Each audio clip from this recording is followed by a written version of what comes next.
Hey y'all, we are live. Welcome to Terrane Hicks. What's We're up? gonna be hey, everybody say hey. Okay, I see a few people were waiting. Thank y'all for being patient. We're gonna be talking about water currency and water rituals. And we have Terrane Hicks here today to explain a little bit about what water currency and what water is and what it has to do with currency, abundance, and then we're gonna talk about some water rituals. So I'm gonna let you go ahead and start by talking about like water and your take on it. All right, so pretty much water is the basis of us as a civilization uh, able to thrive. Every civilization that understood that and had a solid foundation with the use of water was able to thrive. And every civilization that fell, um, it came down to that civilization running out of utilizing water. So that's how important water is. And, in ancient cultures like ancient Greece, one of the main reasons that uh, the people in those societies thrive was because they were connected to water gods like Poseidon. And those gods had gave the people the intelligence to utilize water to thrive.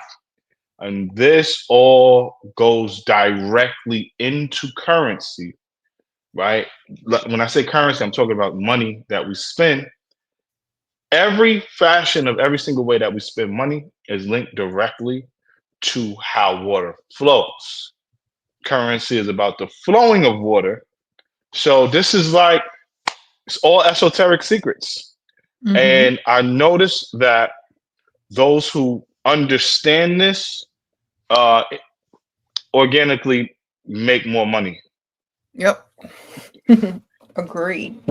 And I wanted to show you because I talked about this a couple times before, and I got the Leonardo da Vinci Codex Lector or Lester, and this is one of the copies of what Bill Gates purchased, which was he purchased the original notebooks of like Leonardo, but he had them like reprinted so people could see them. And a lot of this is actually about water and how it flows. See how he drew like the ebb and flow, the currency, like of how water like curls and waves and goes in different directions and stuff like that. He was literally studying um all of this. Uh-oh, thank you. Someone sent a very generous donation. Okay, T the Thomas. T Thomas, the resurrected Saturn. Thank you. Oh, sprinkle. Thank you. I was trying to say sprinkle and thank you at the same time. Thank you. Sprinkle, sprinkle. Appreciate you. Glad you're here. Okay, so yeah, so Leonardo da Vinci like literally studied water to a science before it was, you know, really looked at in a certain manner. So, because he was deeply into the occult as well. So, a lot of the knowledge that he got and a lot of the things that he did was based on, a lot of the stuff he learned just from looking at nature, how water flows. He built a lot of stuff like water pumps and um, had to do a lot of stuff. But I think it also helped his way of thinking because he was a very multidimensional thinker. And I think when it Hmm. comes to money, currency, magic, and stuff like that, water is also like a multi-dimensional like thing. Right. It can It's so transmute.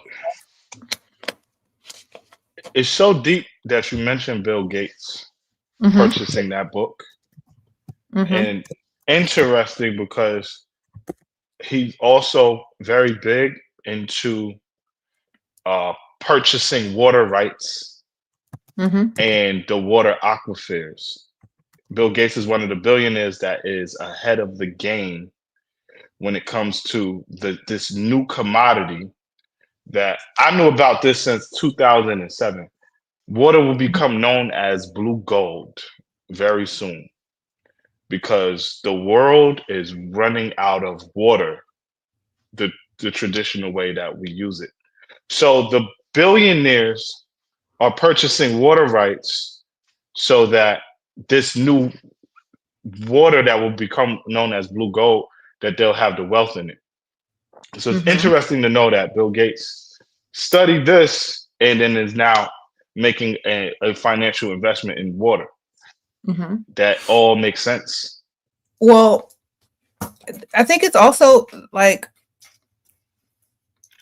water is going to be something that no one ever imagined that it could be, because you remember all those people that talked about this man created a water car that ran off of water, and all of a sudden, you know, he ended up missing. And I then remember that. Japan was about to come out with a water car, and all of a sudden there was a huge giant earthquake the next week and wiped out all of their like inventory and stuff like that, because they couldn't monetize the types and the amount of water that people would get to use as fuel. So that's why they went to electric before they went to water, because water is already invented.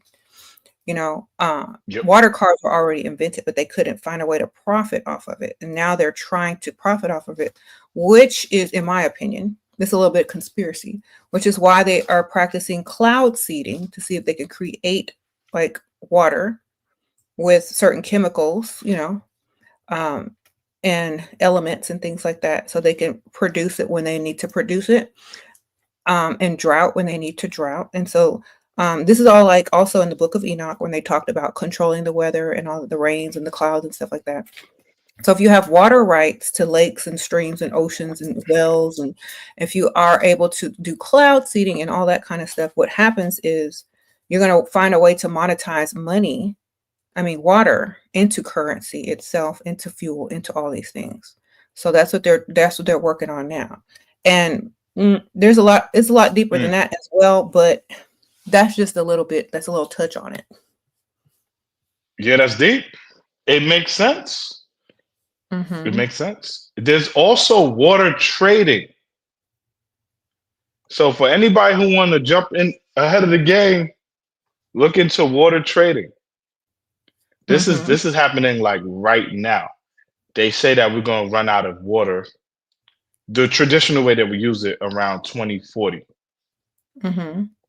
So everyone's setting up the new infrastructure for the wealth to be because created. you're going to do cloud seeding, and you're going to have to pay taxes to get some rain or to get this or to get that. You know, like you seen that movie, Book of Eli, with Denzel Washington, when there was no water, and but I guess he found some water, like in an ocean or a river, but that's not drinking water. But the same type of thing, like cloud seeding, weather, all this kind of stuff. That's why they're like weaponizing weather now. There's also a movie about that called Geostorm. They also say it's inevitable that the new wars will be started over water. The same way wars are started over oil. They say it's inevitable that there will be major conflict over water. This is happening right now.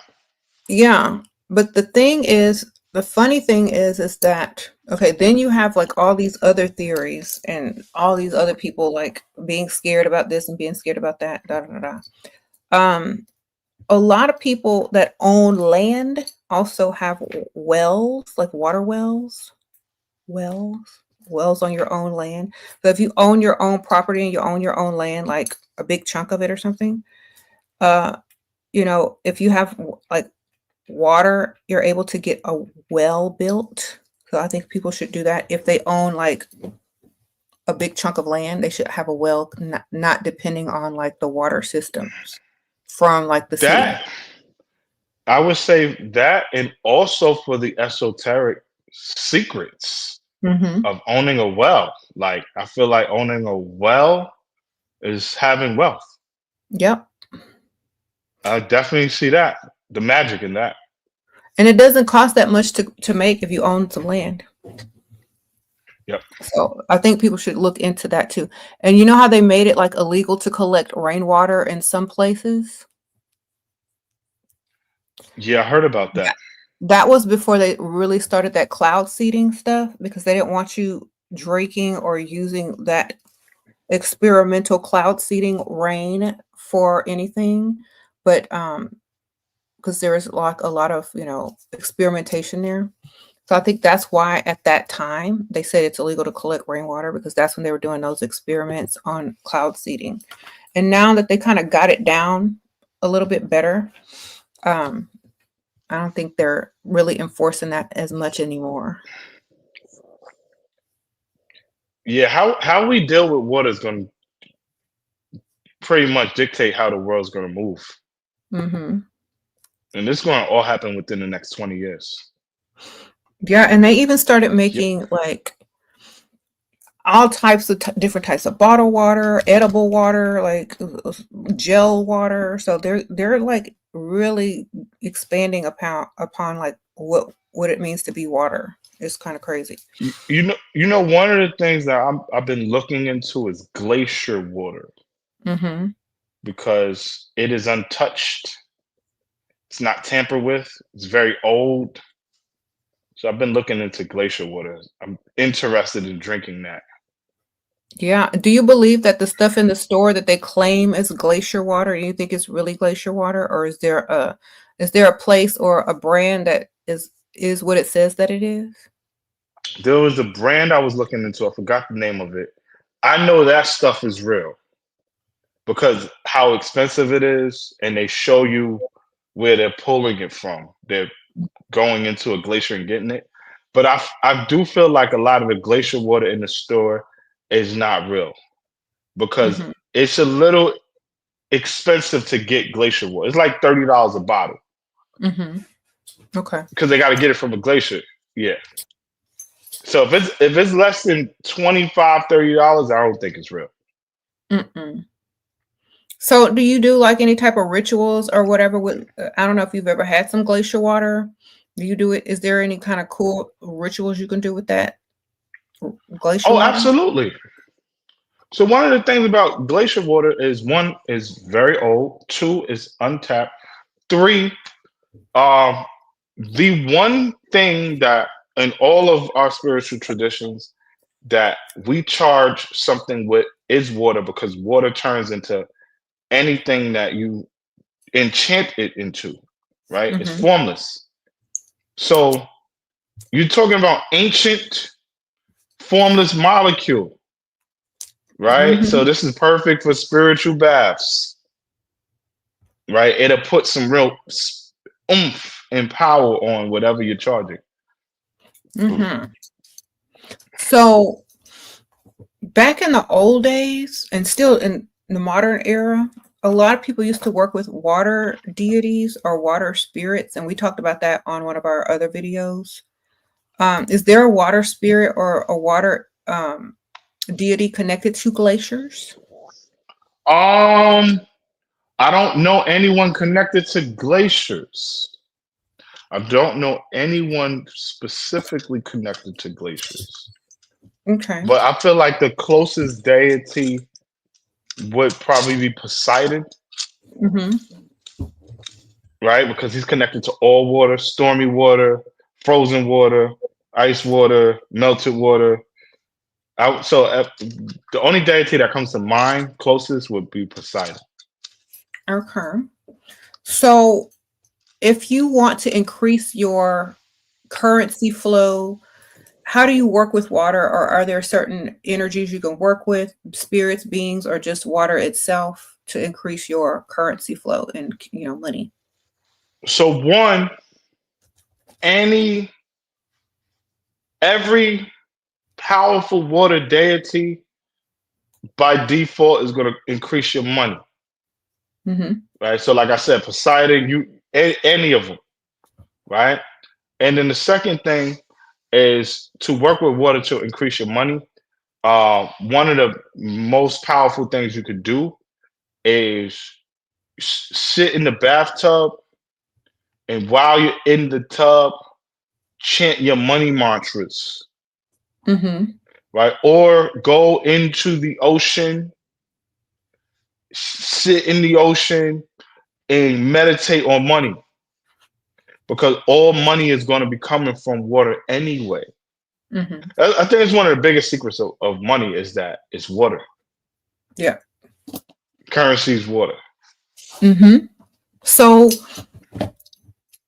do you think that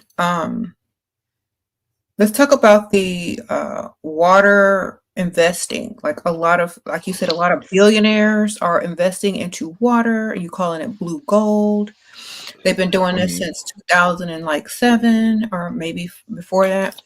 You like you said, Bill Gates bought the Leonardo da Vinci Codex, which is all about water and how it flows and all this kind of stuff. So he was looking into the esoteric, I think he paid like $30 million for his Leonardo original notebook that contained a lot of information just only about water.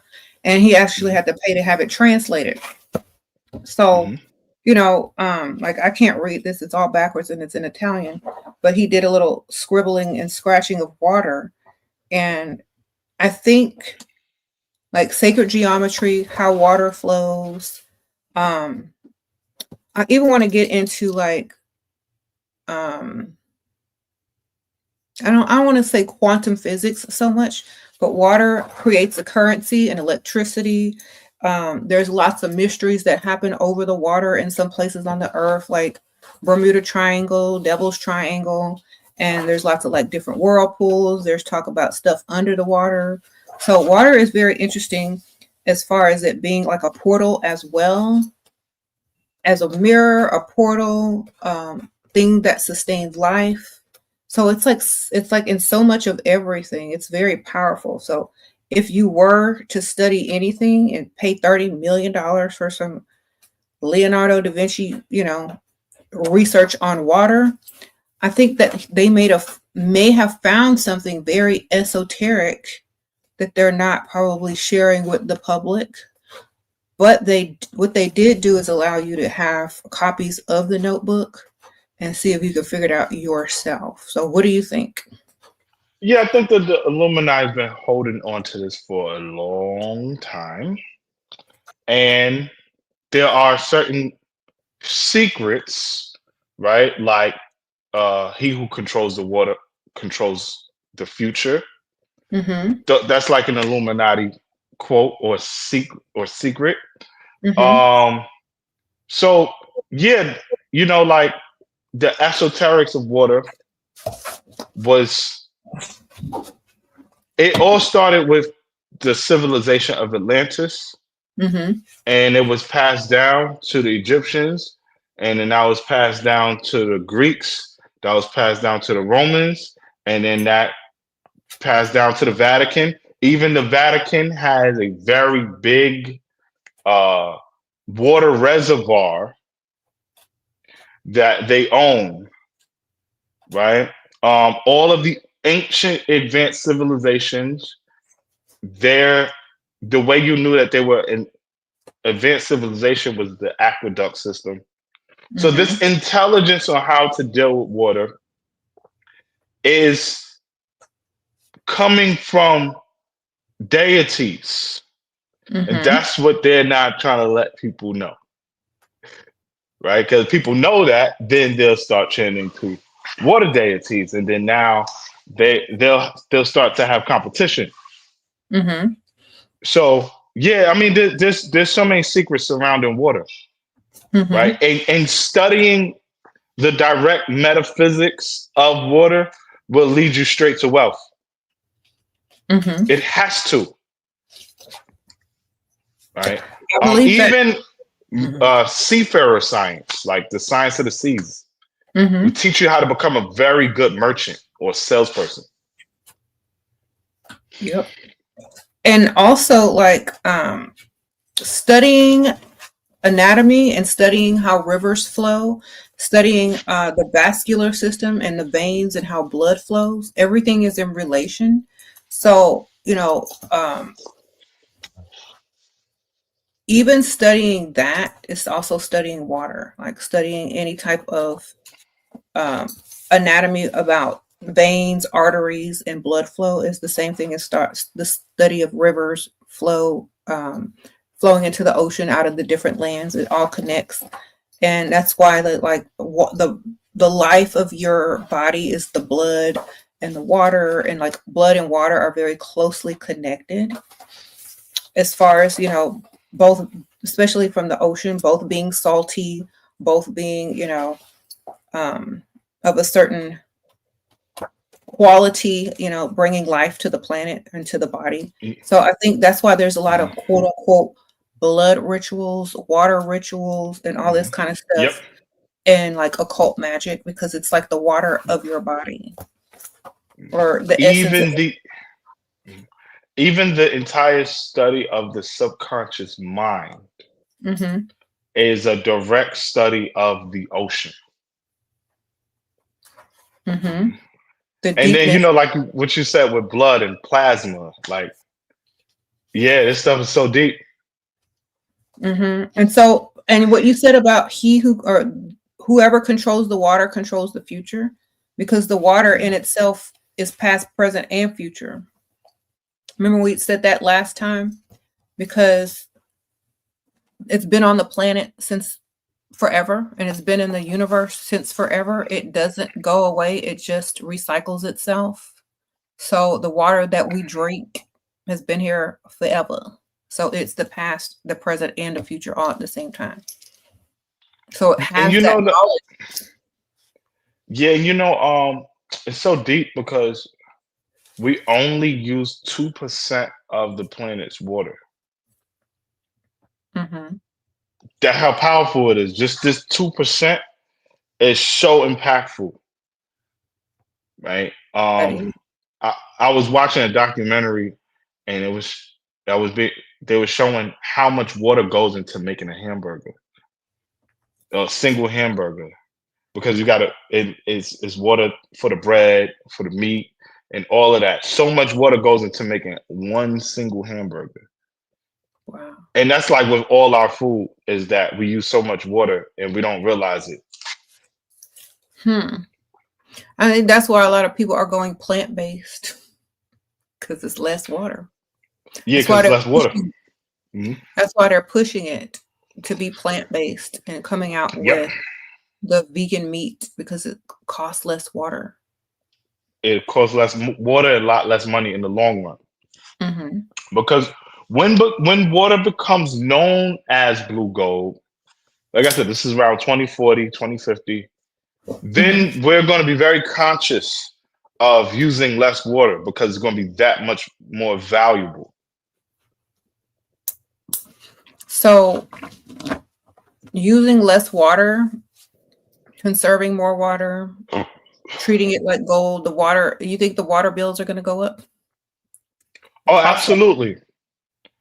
Yeah, so they're working out different plans now. So one of the things is to charge people who make less for their water bill, and people who make more money more for their water bill.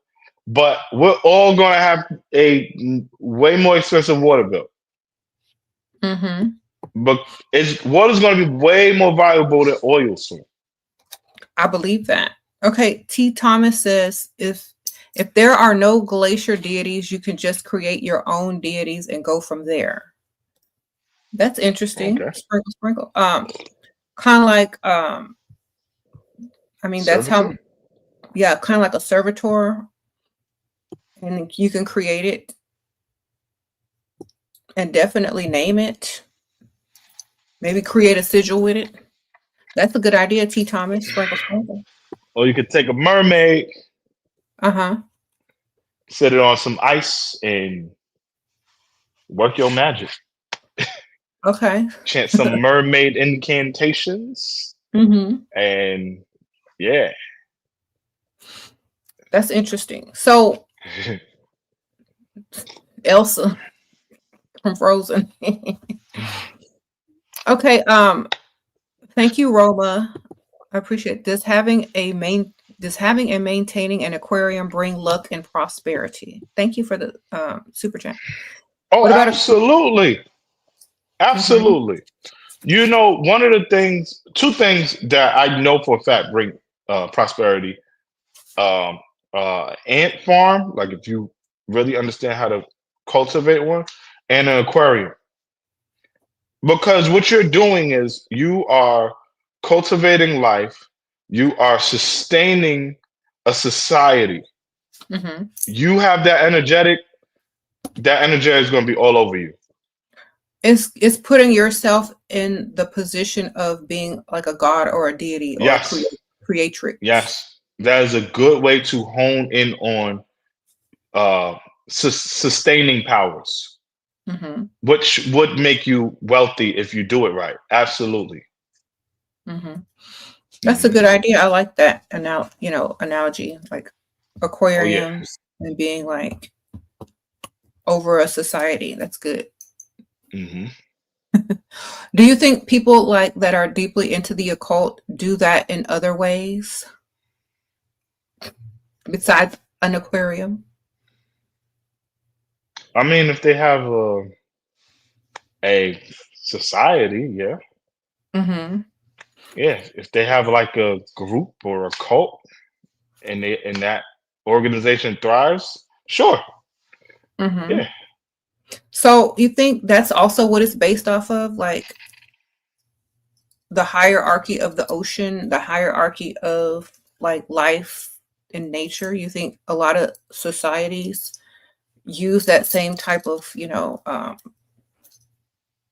energy when it comes to how they function?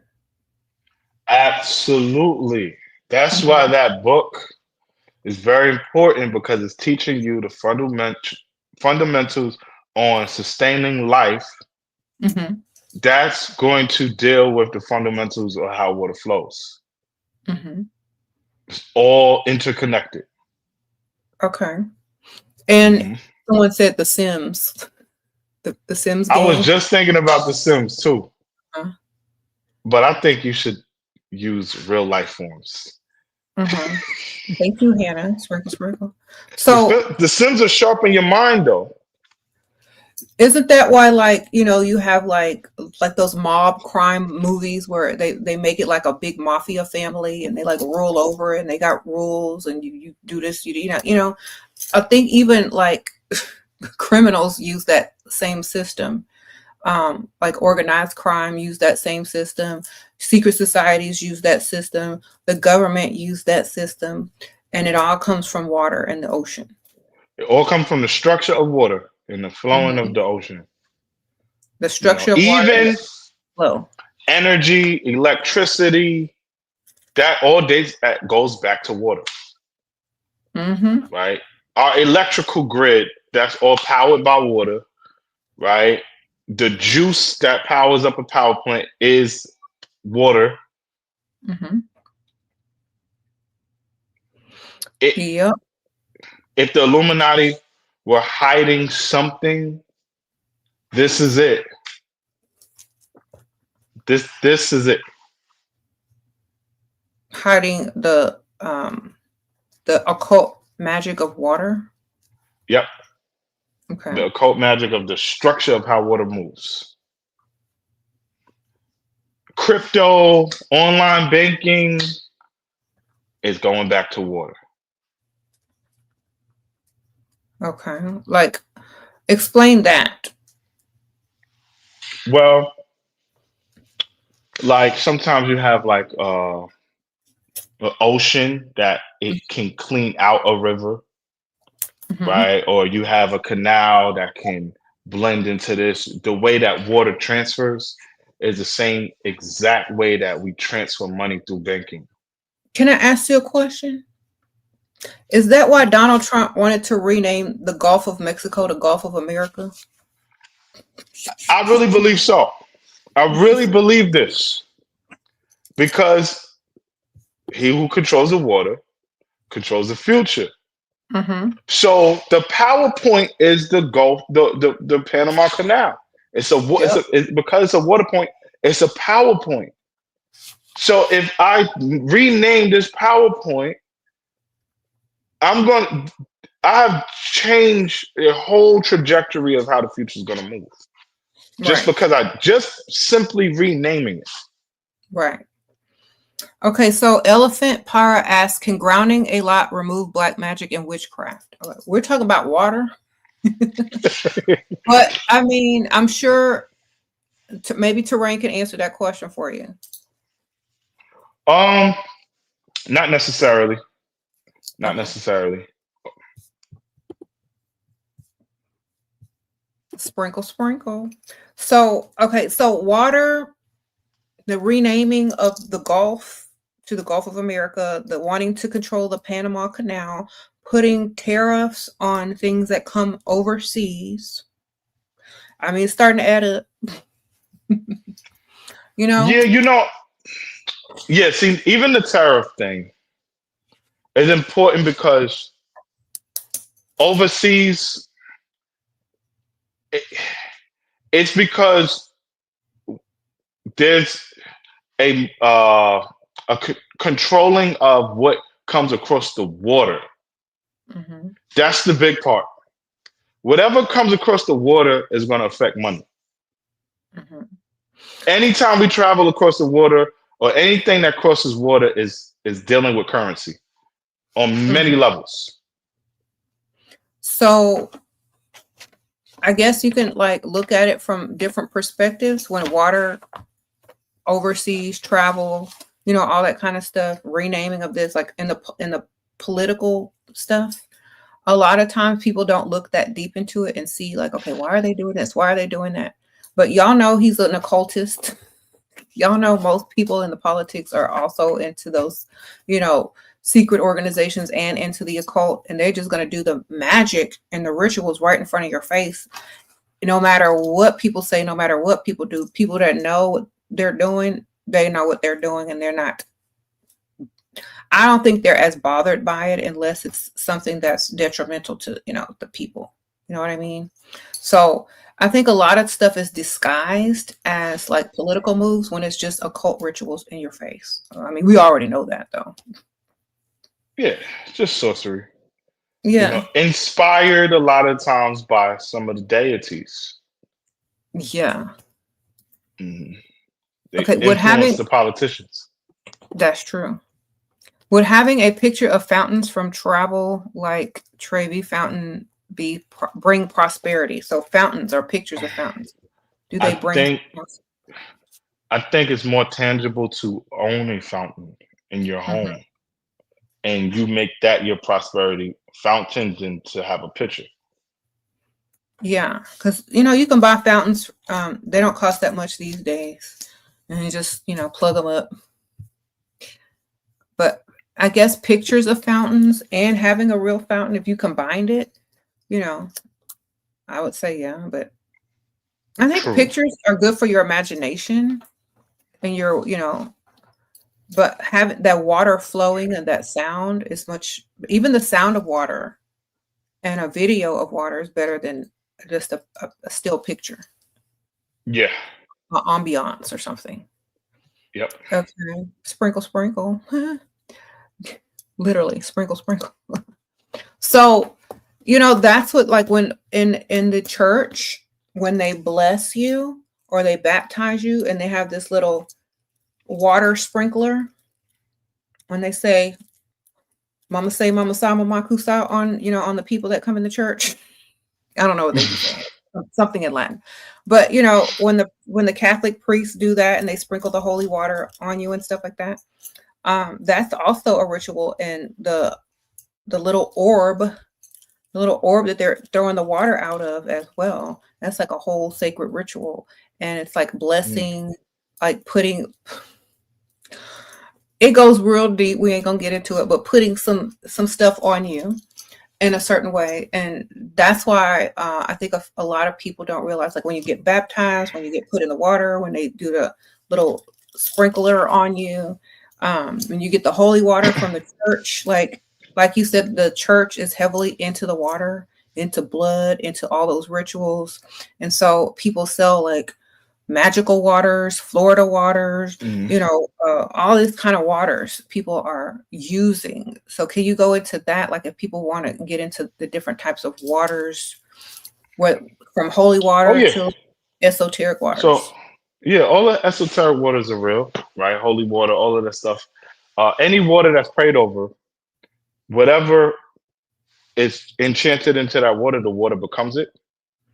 Um, so yeah, if you're being baptized or even the spiritual baths that are just water, like all of that, those water molecules, Mm-hmm. you're pretty much putting the prayer on you, and them prayers are going through your cells. It's been a ritual that people have been doing for a very long time. Also, some of these statues get baptized with water, right?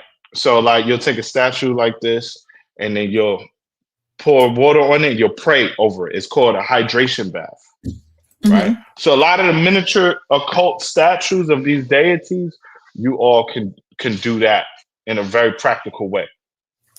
Oh, okay. Mhm.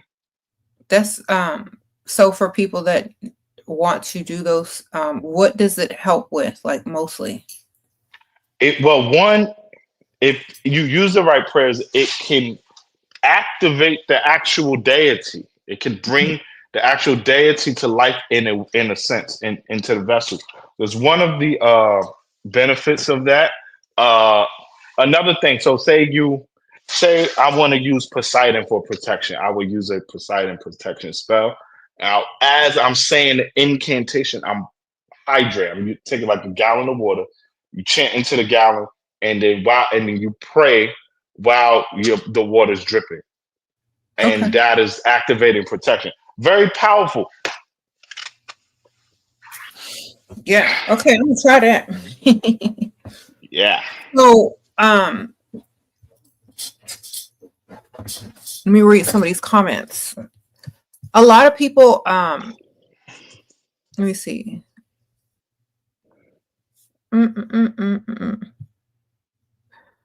I don't know. Let me see. Sorcery. Okay. Okay, they're just commenting on what we were talking about for the most part. But okay, so why is there no water in space while hydrogen fuels the space station? I think there is water in space. It's just not in liquid form.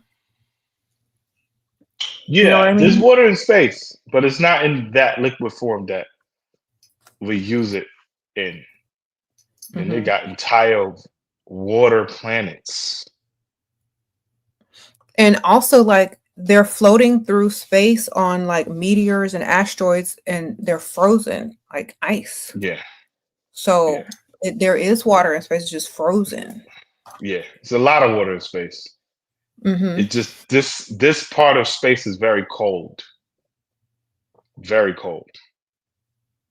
Okay. Someone's talking about the water underneath the pyramids. What do you think about that?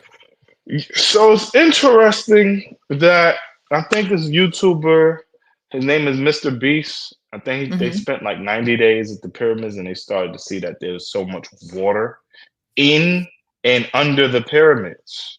What I Hmm. think about that is that, like, the pyramids, for a long time we know that they were either like at the ocean or like right under the pyramids, like you got the ocean. And I think Hmm. that's not by mistake. Right. And one of the purposes of the pyramids was a hydro plant. Hmm. So it makes a lot of sense. Right. So,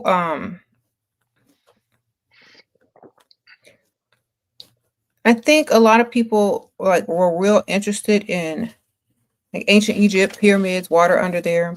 It's also very also symbolic, like as far as the shape of a pyramid, the symbol of what a pyramid represents, what water represents. Like, what do you think about that as far as it also being a transmutation chamber for the pharaohs? That's what I'm going to call it. Or the kings. Yeah. Yeah, of course. Right? Okay. And like even the structure of the pyramid is related to how water forms structurally. And yeah, the pharaoh would go into the pyramid and maybe took like an entheogen like Blue Lotus, and they were able to transform and go into other realms, collect information to help their society thrive. Yeah, it's all technology. Yeah. Well, very advanced technology. It is. And like I call it like a transmutation device to put the energy or the quote unquote plasma back to where it came from, into the sky. So we have like the pyramid made out of granite. We have the water underneath it flowing. We have like if somebody embalms a body, ancient Egyptian style, they're literally taking all the organs out of the body, putting them in, not all of them, but some of them, the ones that hold the most plasma, the most electricity. They put them in canopic jars, and they use like nitrite to like take out all of that stuff, so that when they put the body back together and put it in the like the pharaoh's body in the pyramid, when that heat and stuff comes down and activates the granite and the crystals in the pyramid, it's literally extracting that plasma out of those canopic jars, out of that body, and allowing it to transmute back into the heavens, in the sky, where it's supposed to go. So it's literally like the body is literally like water or like morning dew being put back up into the sky to reincarnate itself, or going back up into the plasma, back up into the clouds, back up into the sky, back up into a different star system, because stars are also made of plasma. So the pyramid is like a conductor of your plasma energy back to where it's supposed to come from. So it's like, that's why they call like, oh, it's almost like a transmutation spaceship almost. Yeah. And then, and it's also like, it's a rebirth, because the water is feminine, and the pyramid is a fire sign, which is masculine. And then you once it's working together with the heat, the sun, the granite, the crystals, and all that, it's sending literally your plasma, your energy back. I studied it a lot because I used to be a mortician. So. Oh yeah, I remember that. Did. Yeah, I remember that. Yep. So that's why, like, whenever you see some of those ancient Egyptian like drawings, and they have the little ankh that carries a little electric, plasma particles made out of like copper and stuff, and they like put it under the new pharaoh's nose to kind of give some of that old pharaoh's energy or plasma back to the new one. Okay. That's why some, like when you see some of them celebrities, they be walking around with black eyes and busted up noses. Sometimes, like, some of those rituals go a little bit deeper than what most people think. And if you've ever seen a lot of the like esoteric stuff that surrounds like ancient Egypt, you'll see a lot of it being redone today, just in different ways. Okay, we got a question. Can using tabletop water fountains be another way to work with water, especially combined with silver, gold coins, and crystals? Yeah, of course. I would say add on to there maybe like some very high frequency sounds. But yeah, so absolutely. Okay. Yeah. You use a singing bowl, a real real singing bowl, Tibetan singing bowl, one of the expensive ones, and play that, and you got a whole vibe going, wealth wise. Okay, yeah, I could see that. Making it more of a higher frequency. So what about using water? Okay, Luna asked, what about using water for prophecy or divination of the future? Water scrying is a real thing. I have done it before, and it takes some practice, but if you are consistent, you will be very, very, very happy with the results. I'm a big fan of water scrying. Hmm. Yeah. Um, Mm. no, go ahead, because I was just gonna Reminds me add of to the it. Lion King when Simba was scrying and he seen his father. Like that's a real secret there. Mm-hmm. I was gonna tell you that, like, that's exactly what I was thinking of, but I wasn't thinking of Simba. I was thinking of the narcissist, or like Narcisse. You know, the story of Narcisse that fell in love with his own reflection and then became a god. Because they were looking into the water. Yeah. Um, and also, what do you think about, like, a lot of people have written, like, they say Nostradamus used to scry with a water bowl. Mhm. Like, every night when all his family went to bed, he would sit up for hours and scry with a bowl of water, and then when he would get into the zone, he would start writing his prophecies out, because he scried in a bowl of water every night I for think hours. I believe it. Mhm, And for those who are interested in seeing mermaids or just having that underwater sight, the authentic rituals to scry or develop scrying development is the route to go. Water scrying, mhm, practicing looking at the reflection in water, and practice looking at the blur, and then now you start to see more and more. mhm. Hmm. It reminds me of those old school magic eye books. You seen those? Oh yeah, Where it's like an optical illusion, and then yeah, it starts yeah. moving like water, So, yeah, like literally. that describes exactly the practice of water scrying. Looking Mhm, for that illusion blur. When you start seeing that blur, that's when you know that you're actually seeing. And if you do that regularly, you'll be good. You'll get good at water scrying. You know, I used to do that all the time when I was very young to a lot of stuff. So I could see a lot of things because I used to scry, or like go into that blur of a trance, and I would see a lot of Mhm. stuff.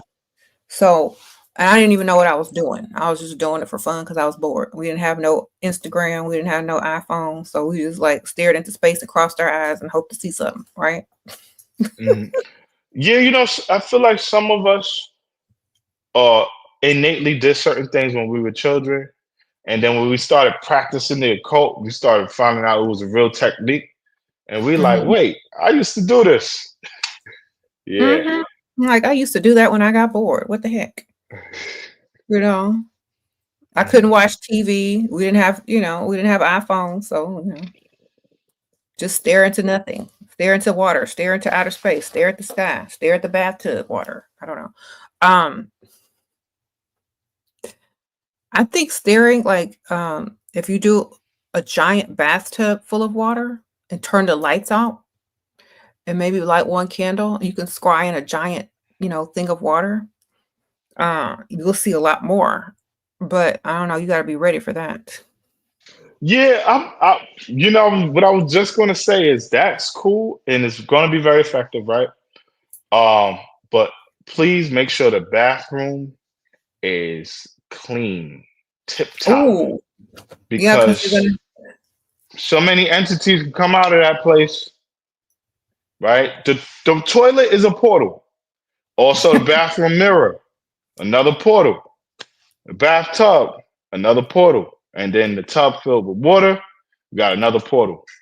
A lot of things occur in the bathroom, right? A lot of spirit activity. Do you remember that movie, Poltergeist?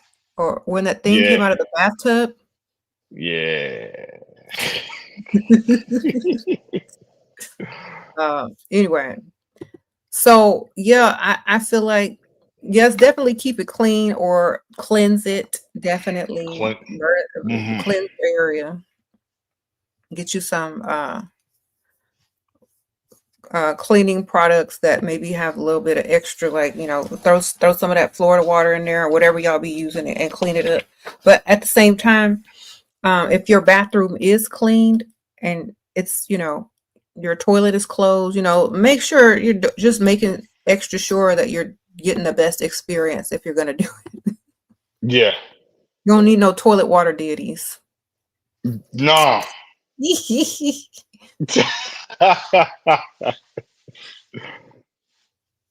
Okay, so close the door. Okay, on the bathroom, the toilet part, or close the toilet top. Yeah. I don't know. Yes. Because even some people do rituals and spells where they use the toilet. You know what I mean? So you don't want to get into that.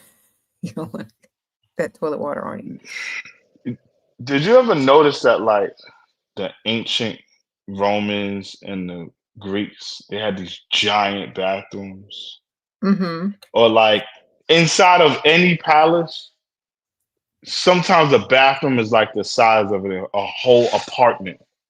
Mm-hmm. And my theory of that is that that's because a lot of because the bathroom is a portal. It It could is. be used Believe for me. rituals, spiritual meetings, and all of that. So I Mm-hmm. always thought that was fascinating. Yes, and when you talked about the mirror being a portal as well, can you amplify the power of water with a mirror when you're doing rituals Like a mini mirror? or any type of mirror? Just will it amplify the spell work or the ritual if you're doing like rituals with water in front of a mirror? Well, you got two portals open. Mm-hmm. So yes, but I did want to say this, that the water itself is a mirror. I did want to say that, but Mm-hmm. yes, it would amplify what you're doing because you got two portals open. Because the mirror itself is a portal, and so is that water. Now you got two portals, and one of the reasons I say to clean the bathroom is because a lot of people that are doing rituals at at the bathtub, they're forgetting that there's another portal open just because there's a mirror there. Mm-hmm. So if you're consciously using both, absolutely, you got amplification. Okay, so can you tell us about, like, if you do this, if like give us, like, I know a lot of people want to hear the just in case, like, if you don't clean your bathroom, if if you don't do this, if you don't do that, what could happen? Most spiritual attacks that I hear about, Mm-hmm.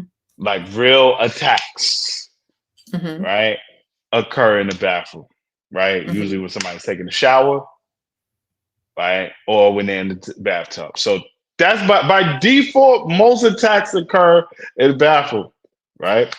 Um, so what happened? You can get attacked easily, right? Because you got a lot more portals open, and then now you got more negative energy coming from darker places because you got that toilet portal.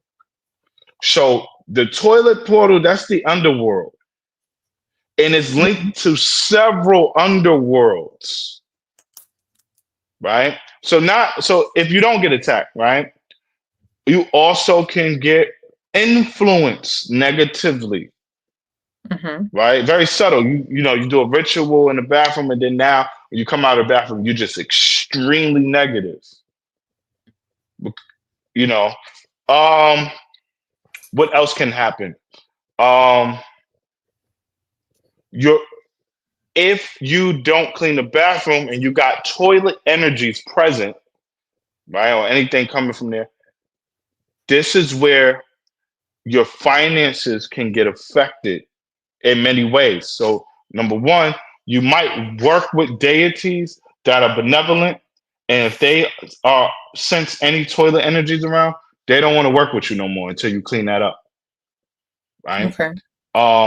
Two, it's a good way to drain your money esoterically is any form of interfacing with energies from the toilet, right? Because those energies are energetics of poverty, right? So, like even in Hindu culture, in the very very impoverished areas, people use the bathroom where they shower, but they also work with deities too.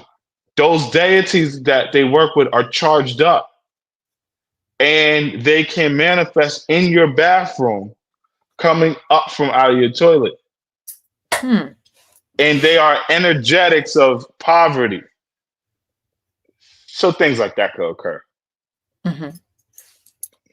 So, okay, that's good to know. So everybody go and clean their bathrooms and toilets. Get some bleach, clean everything. Okay. We don't want that. But okay, so let me read some of these. Okay. Dirty bathroom will drain all your finance. Okay. Everybody go clean up their bathroom and see if they can get some more money. Okay. Make it a ritual. I think if you like to clean, you're good. But I don't like to clean that much.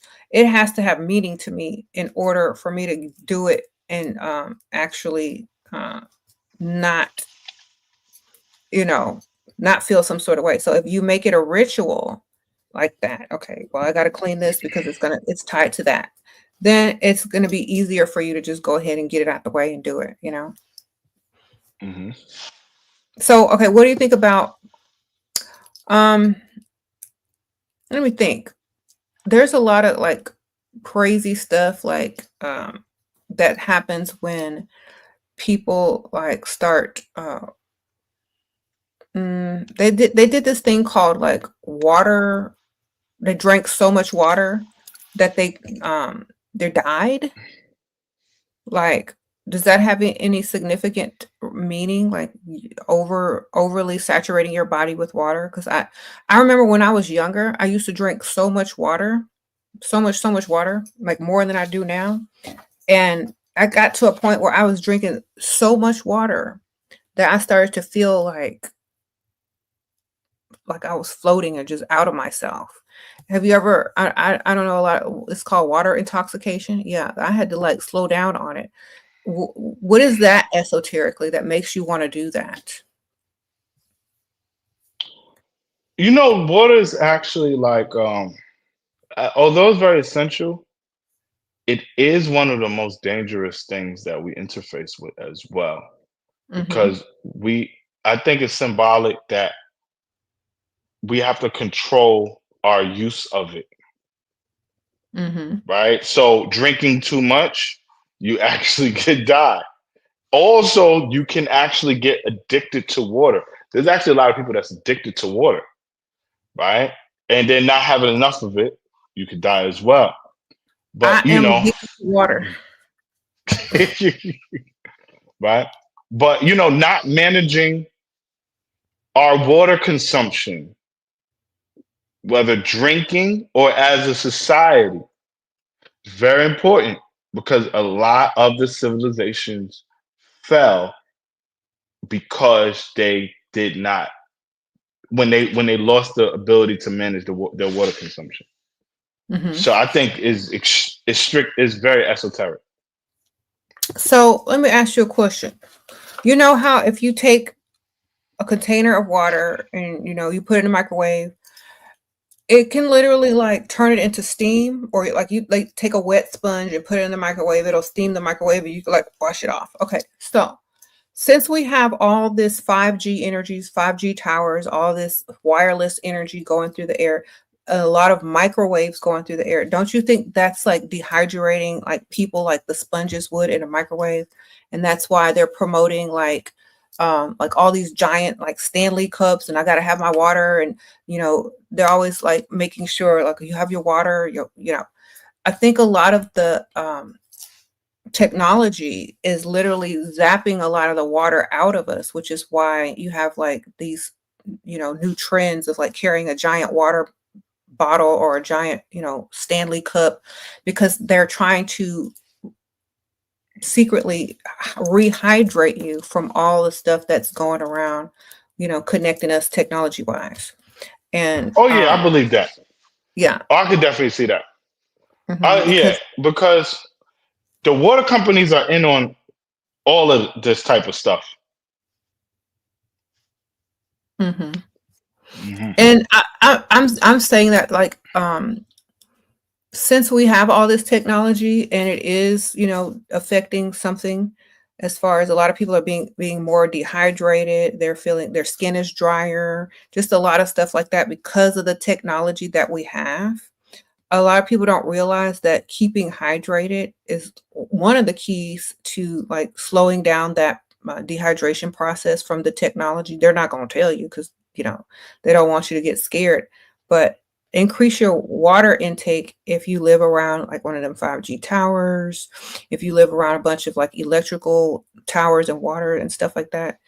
It's literally taking the water out of your body faster than if you didn't live around those or if there wasn't so much technology. So you got to Yeah, drink more water if in this day and age. and we gotta limit our technology too. Yeah. Um, Going back to ancient Egypt when they had wireless energy, wireless technology, wireless this, wireless that, you notice a lot of people like, you know, had shaved heads because they were using a lot of radiation and wireless technology and crystals and all that kind of stuff from, ancient civilizations that they brought, into ancient Egypt. And they had like, the pyramids, the water, the frequency, the crystals and all this kind of stuff, the towers, the jet towers and all that kind of stuff. This was the same technology except in just a more natural looking form versus what we have now. And, they knew that.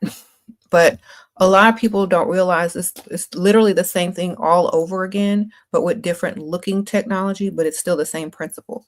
So you gotta have that water because there's a lot of radiation, microwaves, and like, stuff in the air that is dehydrating you and prematurely aging a lot of people as well as causing, certain things. So water is your friend and your answer to a lot of that. That's why they're trying to control it now and buying rights to it because as technology increases, it's going to be more necessary in the future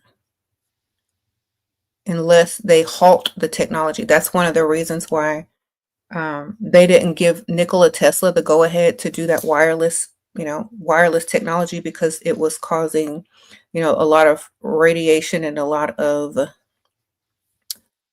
premature cell damage with that energy going through the air. So that's why they couldn't give free electricity back then. They had to use the wires and stuff because Yeah, I it was was looking at that. It's hmm very, very, very dangerous. yeah. The waves and all of that stuff. hmm And that's the main reason why they wouldn't give it because it was going to damage people cellularly. Some people were going to be damaged cellularly, and for the cost of free electricity. And now they're doing it with wireless technology, but they're not really telling you. They're just saying, "Oh, get you a Stanley cup, hydrate more, drink more water, take your vitamins." They're promoting health. They're promoting plant-based, they're promoting like drinking water, super foods, super drinks. Like if you go on TikTok or Instagram, all their top selling stuff is literally, green juice, super tea, all this kind of stuff and vitamins. Yeah. Steve Jobs, he said that he did not allow his children to use tablets that he made. Like So, because the radiation that comes off of them. and he invented it. Yep. And that's why they made those like little discs that you can like stick on there that absorb the radiation, or some people even use crystals, like different types of crystals that absorb the radiation from the actual device. And I think I did an experiment like years and years and years ago on my on this channel where I had like a radiation detector, and I put it next to the iPad or the computer, and it would go off. But then you take a crystal, like a giant quartz crystal, and you put it next to it, and it would literally absorb the radiation, and you would put it back, the radiation detector on, and it would literally be like way, way less. So yeah, that's probably why. But I think they've gotten a little bit better now than they used to be. But they used to be really bad. Yeah. I got shungite all over my house because of the radiation. And like whenever I meditate or take a bath or whatever, I turn all the electricity off. I turn everything off, cell phone, everything. Most of the time throughout the day, I turn my phone off as much as I can because like the radiation. Yeah. That's a good idea. hmm So, okay, let me see. What do y'all think? What do I think of the quantum computer and mechanics? Have y'all heard of the latest news? Have you heard about the quantum computer, Terrane? I have not, but I do know about the new supercomputers, the quantum computers, like the new.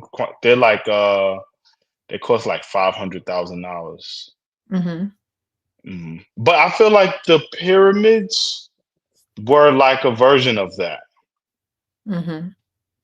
like a supercomputer. Yep, I think so too. I think a lot of the technology in the quantum computer that they have now is also like has already been done in another way back in the ancient days too. It just looks a little bit different, but had the same concept. So so what do you think about like not getting enough water? What can that do for you? What can that do to you spiritually? Not like drinking enough water and being dehydrated. It's the worst thing to do because you don't have any chi energy without water. You have no life force. Like it's the worst thing to do. Like I support going on a fast, but I never support going on a fast and not drinking water. I feel like spiritually it is backwards. Right. Right. So what do you think happens like spiritually when you don't get water? What happens to your energy? What happens to your body? Not scientifically, but spiritually. Spiritually, you lose energy. You spiritually become depleted. Right. So for example, say you're dehydrated and you want to do a money ritual. I feel like it doesn't matter what you chant, how long you chant, how much you chant. Nothing will manifest because you don't have any electricity. Right. So then we don't have any manifestation powers. Right. Even our brain waves, right? Because whenever we think a thought, our brain sends out waves. Those waves have weight, but the weight will be very, very light. The density of the brain waves if we're not hydrated. We don't have any So energy. It manifest as well. Nope. Okay. So do you remember that movie Cocoon from like the 80s where they had those like cocoons and they had the aliens in there and they were under the ocean and they got them out and put them in this pool in this like senior community, like senior living community, and like those old people swam in the pool with those cocoons in there and they got all like youthful and stuff like that, and the cocoons had to stay in the water. And they were like these light beings, these light creatures. What do you think that is kind of like a metaphor for what you were just talking about? The energy and the water, the youth and stuff like that. The white body. I've seen that movie, but I never would have drawn that correlation. But yeah, I could say that. I could see that. I could see that. And they were like supposed to be aliens from space, and they. But you know how you said space is like water, and water is like firmament, and the firmament is like there's a ocean in the sky. Like everything that has to do with like outer space always connects to the ocean for some reason. Eventually. Okay, ASMR. She's had a reoccurring lucid dream of being in water, calmly, tumultuous breathing underwater, etc. Since childhood. Any suggestions on what I should do next time I'm in that dream state for abundance? Okay. She wants to know what she should do in her lucid dream to get more abundance. She dreams about water. Visualize the abode that you're in turning into liquid gold. Beautiful liquid gold.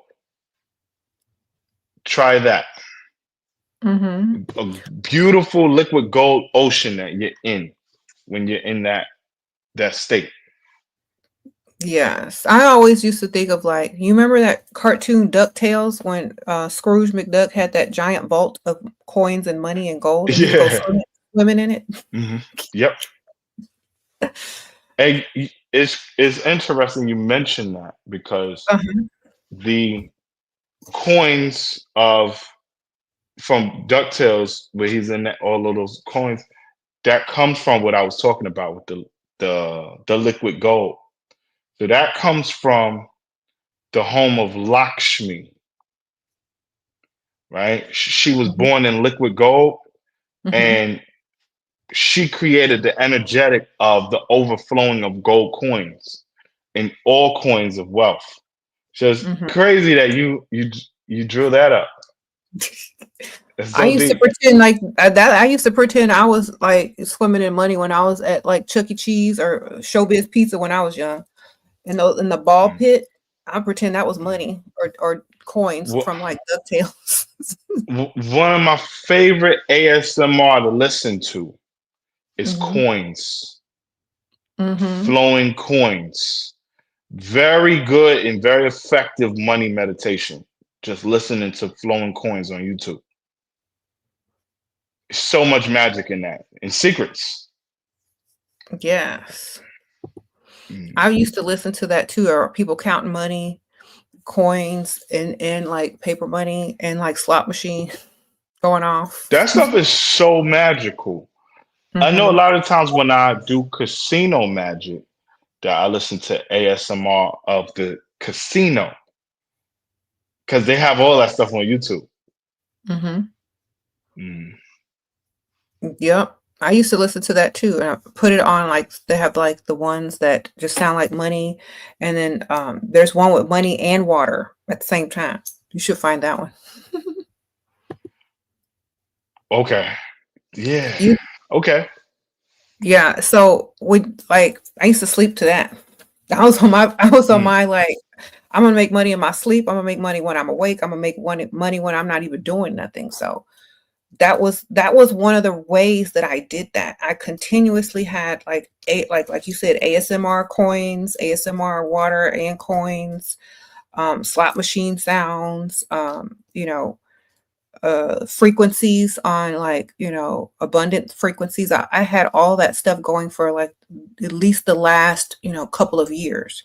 And it really made a huge difference, if anything. And it doesn't hurt to just do it if you're not, anyway, and you'll see that it's definitely something that we can all benefit from, even if it's just putting a fountain in your house where you put coins in it, or playing the ASMR or anything. Like that's a ritual in itself that's going to bring you abundance naturally.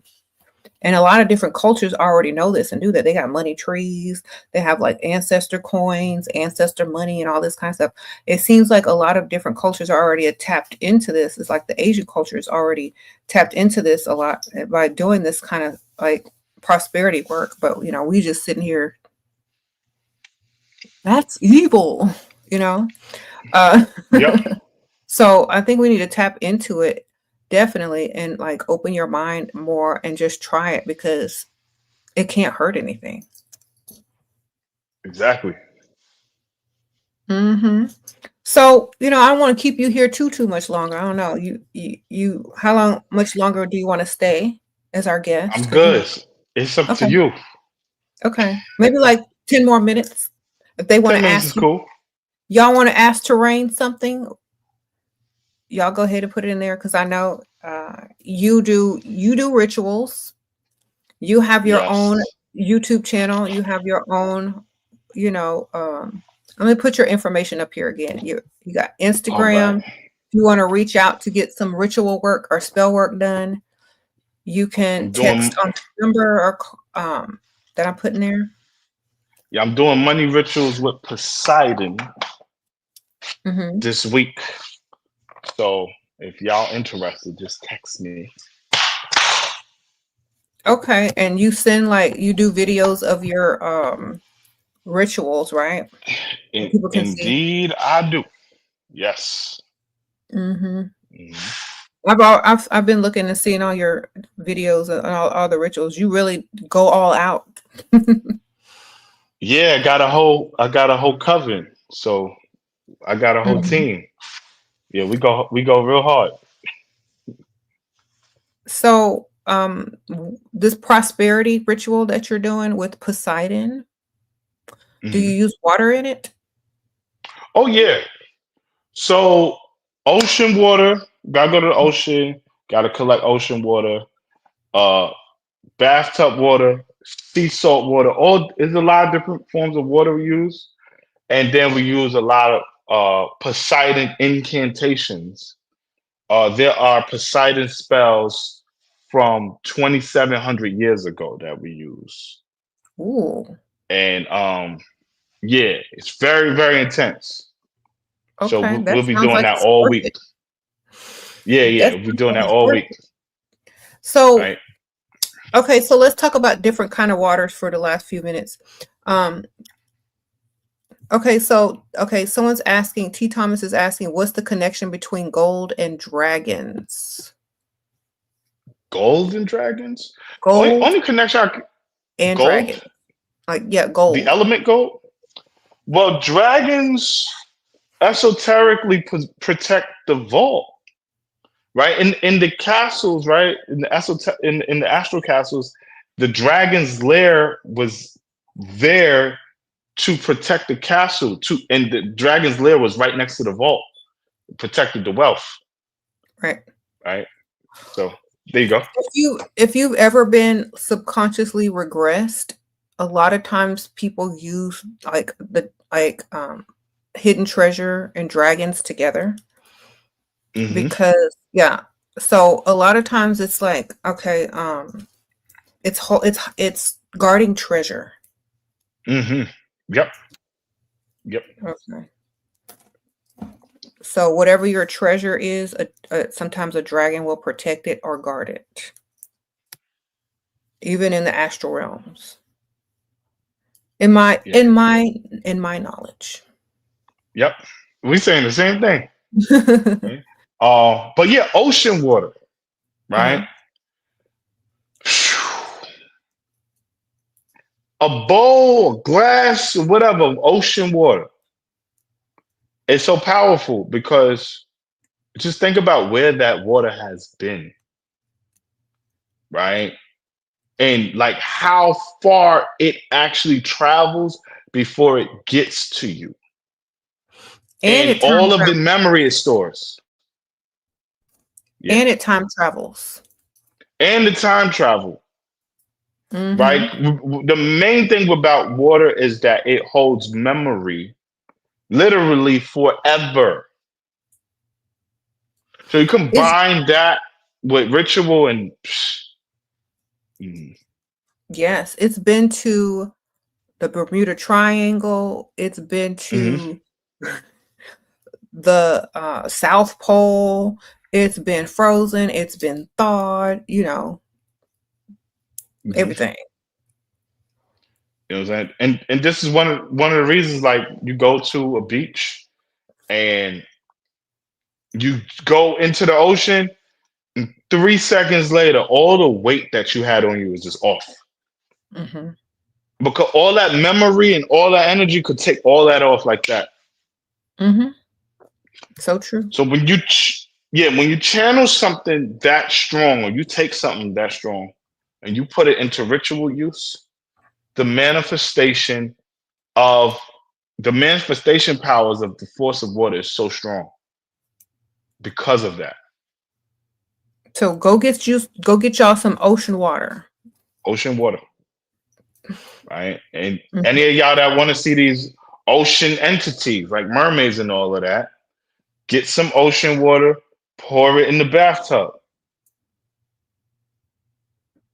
And it'll help to open that portal up. That's a good idea. Mm-hmm. If you can't get to ocean water, is the next best thing salt or sea salt? Yes. Sea salt water is the next best thing, right? So the most organic, raw sea salt water you can get. The more organic, better. That's the next best thing. Sea salt. Organic sea salt for y'all. Right? Organic sea salt water and some seashells. Mm-hmm. Right? If Where do you don't want to go to the ocean, I actually got real organic seashells in Dollar General one time. Mm-hmm. Well, I'm talking about salt. The sea salt, the organic sea salt. Oh, Amazon. Okay. Yeah, Amazon. Yeah. Yeah. Okay, so you pour that in, get your seashells going, and now you have a portal, like of ocean, like an ocean portal. Yep. One of the things that might enhance everything would be live feed of the ocean on YouTube, the sounds, because they do have the live feed, right? And you meditate and sync up with that sound, right? And then either white or blue candles, right? Sea glass helps, and aquamarine, the crystal. All of these elements in your home will do great. And if you have the luxury to go to a beach and get either a hotel room or Airbnb that's right on the ocean, like right on the ocean, you can just open up the window and the ocean's right there, you got yourself a portal. Wow. And you could work your money manifestation with all that energy going on. Okay. And it's even better if it storms. Ooh, yeah. Yeah. Okay, Rebirth 22 Tarot says every time they go to the ocean, they ascend going on cruises. Any advice on how to ascend more? So work with Poseidon. Okay. You said what? Work with Poseidon? Yeah, because Poseidon governed if you were on a boat and you were at sea. He would assure that you would get where you needed to go safely. He would calm the storm, or depending on who you were, he would sink the ship. But if you were a magician and you worked with Poseidon, he would be the one of us teaching how to ascend while on the water, and teaching the secret water rights, the water knowledge, the knowledge of how to get money while riding on the water. It was Poseidon who gave out those secrets. Okay, let me ask you a question about another thing. So if you work with water, things that come out of the water, do they have water energy as well? Like river stones or like sand or like stuff you find in the ocean? You said sea glass, but does that hold a lot of water energy as well if you can't always carry water with you? Oh, absolutely. Right. Coral reef, seaweed, sand, anything that, and not just the ocean. any body of water, lake, river, any body of water would count Mm-hmm. as long as it's not man-made. Okay. What do you think about fossilized ancient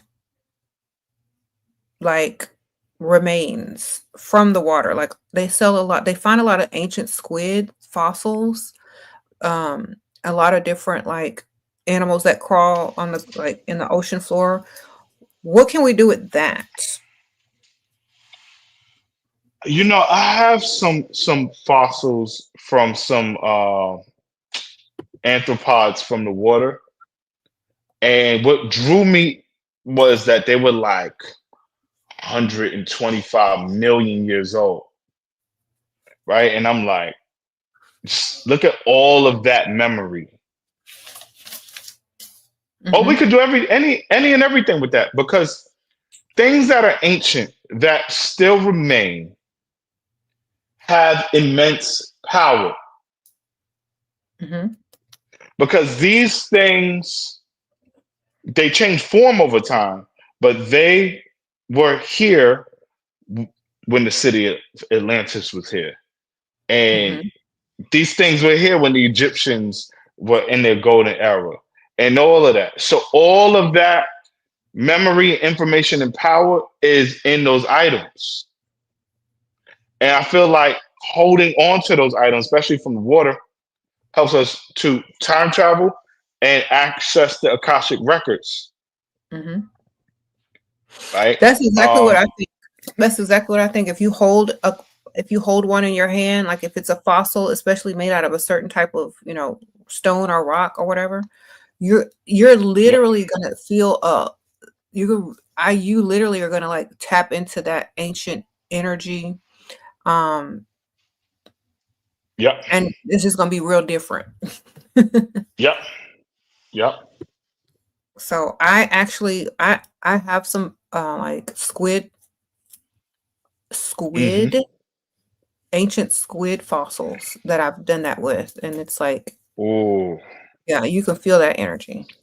you know, the animal that I'm most fascinated by is the giant squid, Mhm. because we don't know much about it, and it goes so deep that a lot of scientists suspect that it's an alien, and that has always fascinated me.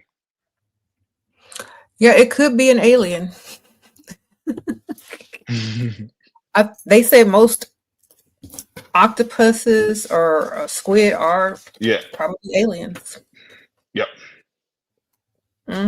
So I have an alien. And it's funny because when we're in the womb, that's what we look like. A squid when we're first developing as a fetus. Hmm. Our head is shaped like like a long fetus squid, and we still have like the little nubs. I feel like every uh, animal that lives in the water has authentic wealth knowledge or wealth intelligence.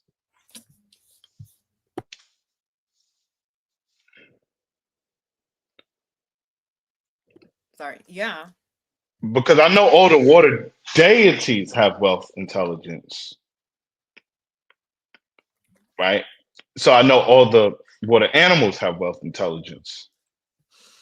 hmm So I think a lot of people that are just trying to tap into this energy and this water and all these billionaires that are buying up water rights. Do you think that them buying up water rights, maybe occult wise, they feel like they're gaining something from water deities or water energies as well if they're buying up the rights to it? Are I they buying believe that. power? I believe that a lot of them are connecting to these water deities that are instructing them to do that. Why do you think they're instructing them? I Well, don't agree or disagree, but I'm just asking because I'm I, curious. because it's like when I work with certain deities, they share the intelligence of what they are. So Mm-hmm. water deity, if it's going to show you how to get money, it's going to kind of show you how to do that through water if you have a direct connection with it. Okay. That's something I've noticed in my personal experience. And like these deities or this water energy already knows you can't really own it anyway. It's just Yeah. the human term for it. Yeah. Um, Right. trading your things of value for the knowledge of water, perhaps. Mm-hmm. But in order to do it symbolically, you got to do it materially so that it can also, because as above, so below, as within, so without. If you're going to manifest something, spiritually, it's going to manifest materially. But if you're manifesting materially into the spiritual, you got to do it the opposite way. So if you're earning or buying the rights of the water, then in the spiritual realm, it's like, you're getting the rights of the knowledge of water as well. I can see that. Mm-hmm. And I feel like their action is almost strictly esoteric Mm-hmm. because they're already billionaires. Right. They don't need it. So they don't need it. So what would inspire them?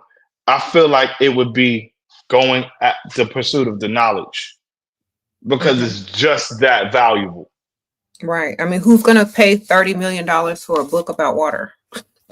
Right. From But there's the esoteric master himself, Leonardo da Vinci. Well, not from Yeah. him, but from his notebooks. So Roma asks, can another fun ritual using coins to make wishes and tossing them into the oceans or bodies of water? We used to have wishing fountains. Yeah. That's one of the oldest ways to manifest. You know it's deep, right? A lot of the wishing fountains, right, Mm-hmm. have deities either at them or next to them that most people are not paying attention that's a water deity. Right. So I noticed that a lot. And then I went on Chat GPT to find out how many mermaid statues and like water fountains were associated with deities. Mm-hmm. And it just gave me this crazy long list. And I was like, whoa. Yeah. I told you there's like this city that's like 2 hours from me, and they have like a bunch of mermaid statues just throughout that city because that's their their symbol. So. Yeah. And it's so crazy that there's so many cities that's like that around the world. Mm-hmm. They know they're tapping into that water energy, that water money, currency flow. And they people are also protecting certain types of bodies of water as well. Like they'll spend a lot of money on protecting certain waters that's associated with certain deities as well. So owning water rights also allows you to protect the waters from certain things and certain companies, to protect the deities or the energies that, the purified waters are also, associated with. So if you have water rights to something, you can say, okay, well, you can't do that around this water because I have the water rights, or, blah, blah, blah, blah, blah. So a lot of loopholes and laws also go into place in protecting the water and the deities as well as far as the energy. They say that there's a major mermaid that protects every major body of water. Mm-hmm. So I believe that could be also the water reservoirs that people would be purchasing. Mm-hmm. And that would give them a relationship with some of these big mermaids. Mm-hmm. Is that why that whole, the elite are eating the mermaids stuff is coming up? I can see that. But I think that mermaids have a serious relationship to wealth on the planet, and just the slightest relationship with one, even if it's an astral connection, if we're in favor of a mermaid, I feel like we're good wealth wise. So what do you think about that? about that elite eating the mermaid thing going around. I have my own like symbolic interpretation of it because I don't take it I, literally. yeah, I think it's symbology because in my knowledge of mermaids is that they're way too powerful to be like in any captivity or harm. Mm-hmm. But I feel like it's symbolic of the elite um, pretty much trying to outsmart these very powerful beings and doing things like purchasing water rights. Mm-hmm. I see the elite always try to outdo uh, things that are already immensely powerful. Right. They try to master it or control it or Yeah. something. So I think So, that's the symbology of that. okay, so what's the difference between that and people drinking a cup of coffee with a mermaid on it? You know what I'm saying? I think drinking a cup of coffee with a mermaid on it, that'll be either connecting to a mermaid that is allowing wealth to flow through a company, and the people kind of falling in place with that, Mm-hmm. or that company being powered by like some sort of mermaid knowledge, and people spending their currency on that, not realizing that it's a deity that is at play with that. Mm-hmm. And yeah, we know that, like, a lot of stuff that people spread rumors about are literally symbolic. And like you said, to Hmm. spread real physical, like rumors of physical things happening, will reflect in the spiritual realm as a as something in another whole dimension and realm. So sometimes people start rumors or fake rumors on purpose, or they put certain information out there in order for it to reach the spiritual realm. If people really vibrate and believe certain things, I mean, it could or could not be true, but even if it's not true and people believe it, it's still giving it the energy and the frequency that it needs to be pushed into onto a certain level, and to create or manifest in the spiritual realm. You know what I mean? Hmm. And also, words can also be interpreted in many ways. Like mermaid used to be a slang word for something else back in the old days. You know what I mean? What was it slang for? Ladies of the night. Oh, I did not know that. Yes, hookers, whatever. That's what they Wow. used to call them. And so, with the whole quote unquote trafficking thing, if people say they're eating mermaids and there's a lot of trafficking happening, that could also be a symbolic thing that they're saying. A lot of people have been practicing eating and cannibalism in order to absorb certain powers. They've been doing that since a long time. Hmm. Wow, I did So, not know that. yeah. If you research it, yeah, it used to be slang for that. Wow, did not know that. Mm-hmm. So, Well, uh, I got a siren right here. Can't yeah, eat her. yeah, and it's also like the energy that protects a lot of women as well. The mermaid Yeah, energies connected. Women are connected to the water element as well, so yeah. they're automatically connected to water deities as well. And so, we're getting into an era, in my opinion, where people are going to want to control water. You know what I mean? Yeah, that makes sense. Okay, they want to control the divine feminine. And this is why you have these laws that are going into play where they try to control the bodies of women. And so when people, especially billionaires, men, try to buy up water rights, they're trying to hold on to some sort of connection or control of what is naturally, water, the feminine element. And they can only do that with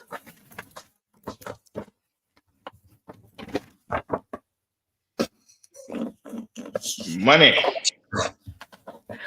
Okay. So as if they manifest, if women are smart, they can manifest too. The only way you're gonna control any type of water rights, feminine energy, is it's gonna cost you. Yep. So yeah. Yeah, you put it all together. Yes. So, thanks for all that. Thanks for that money. Appreciate y'all. Sprinkle. But see, men that know that can tap into that energy too. They can tap into that knowledge too. But most people are just going to run with, whatever they, think, like superstitions and stuff like that. But if you try to break it all down, you know what it is. And like, if you control the water, you control the future. The future is female. And, prosperity and abundance, goddesses, and also procreation. And this is why a lot of women are protesting, saying, I'm not having no more babies. I'm not getting married unless you got some money, because it all goes back into each other. It all goes back into water. It all goes back into currency. It all goes back into the feminine. It always goes back into the money. And so that's what it always is going to cycle back to. But at the end of the day, if you understand this, you can use this knowledge and tap into it, doing your water rituals, working with your water deities, and getting your money and your currency, like Terrane and his coven. Right. Exactly. Yeah. So, do you have anything else to add? Because I know you're probably getting ready to. That is all. Okay. Well, thanks you so for much having me once again. You got to come back again soon. Yep. I've been real soon. busy, but maybe next week we can do it again. Let's do it again. Peace. Okay. And y'all want to contact Terrane? I'm gonna put his information in here. Y'all can text him, find his YouTube channel, the Occult College on YouTube, and also his Instagram. So I'm putting all the information there. So thank you so much, Terrane. Bye. No doubt. All right, y'all. Did y'all enjoy that discussion? Hopefully you did. Sprinkle, sprinkle. He said, "Mark more of this videos." I try. I have to be in the mood. When it strikes me, I'll do it because Okay. Do y'all have any questions for me? Y'all know I like to stay on a little bit longer and extra. But I like when Terrane comes on because he can give y'all a different perspective, and he has like a lot of occult knowledge. And if y'all want ritual work done, definitely contact him. And I've known him for like over a decade. So yeah, sprinkle, sprinkle. And what was the name of the book that I showed? I have like 2 of them. This is the Leonardo da Vinci's Codex Lecture. Did I say it right? This is just a replica of Leonardo da Vinci's notebooks. You see? They photographed. Bill Gates actually bought the original one that they found that Leonardo da Vinci wrote. He has the original and purchased it for $30 million. Or I don't even know if it might have been a little bit more. But when he got the book and had it interpreted, it was all about water. So you can buy that, I think, on Amazon. It's probably linked in my Amazon, spiritual items I suggest list. And then I have also this book, which is the notebooks of Leonardo da Vinci, because he had several notebooks, not just that one, but he had several. And a lot of them go into anatomy, flight, like wings, air balloons,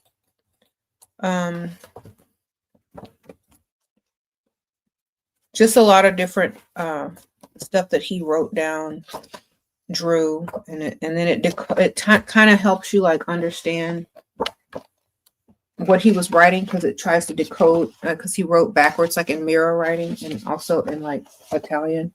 So it will kind of decode the notebooks for you. So I got both of those because I was trying to figure out what it was, why somebody would pay $30 million for a book about water. And, you know, we figured it out. Sprinkle, sprinkle.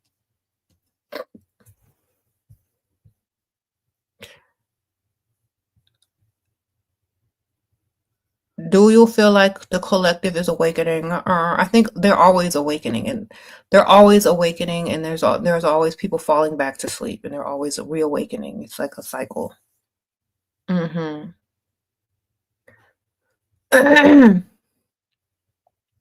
Okay, Davina, this is very interesting. She says, so basically the men are pirates, thinking they're coming to take in women. We are the mermaids coming to collect and causing storms if need be. Sprinkle, sprinkle. There's always a battle,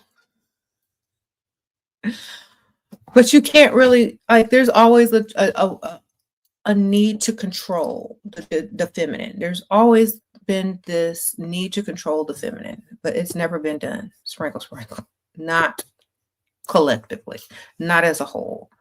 And the more you try, I think it's gonna backfire the more they try. You know, owning the rights to stuff is not gonna do anything, because you can't own, you know, you can't own certain things, but you can try. In your mind, if enough people believe something, now this is the magic of frequency. So I'm going to teach y'all something. So in your mind, if you say, if enough people believe that I own something, then it's going to make the frequency vibrate on a level where it's the truth, and people will accept it and act accordingly. You see what I'm saying? But if people were, knowledgeable about that, you can't really own certain things. They're just going to laugh and say, oh, they tried. You know, so if there's more awake people that think like that versus sleep people that think that you can actually own certain things, then it's not going to work. So if you know who you are, like, and you understand all of this esoteric information and how it works, how mentalism works, how frequency works, then if you don't believe it and you say, okay, well, they're just trying to do something, and they tried, but they just wasted all their money trying to control something that can't be controlled, but good for them. If you think like that, then it loses its power. And if enough women start thinking like that, it loses its power. It's also good if women are like, this is where playing dumb or like literally not paying attention to certain things actually pays off. You know how they say ignorance is bliss? And the phrase, I'm just a girl. Like, if you don't pay attention to any of this and you don't know people are buying up water rights and you don't care and it's not in your mind, then it's literally not going to affect how you vibrate or your energy at all. It's more for the person that's trying to purchase it and their ability to, create a frequency among people that are, saying, well, why are they buying all this stuff up? It's more of a frequency that they're creating in order to manifest something in the spiritual realm or have some type of control over something in the spiritual realm. It really can't be done if enough people don't even know or care, or enough people understand it and say, okay, well, at least they tried. You get A for effort, but it's not going to work. So it's just it's a nice form. It's a form of flattery to some people, because if you're trying that hard to do certain things, it's flattering. Okay.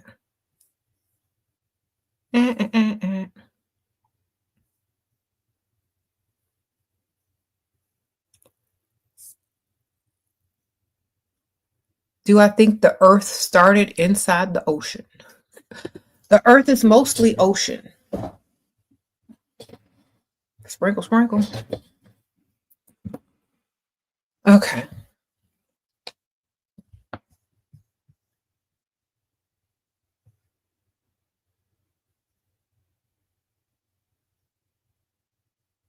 You said, can mermaids communicate telepathically? Humans can communicate telepathically if they tap into it. Most creatures can,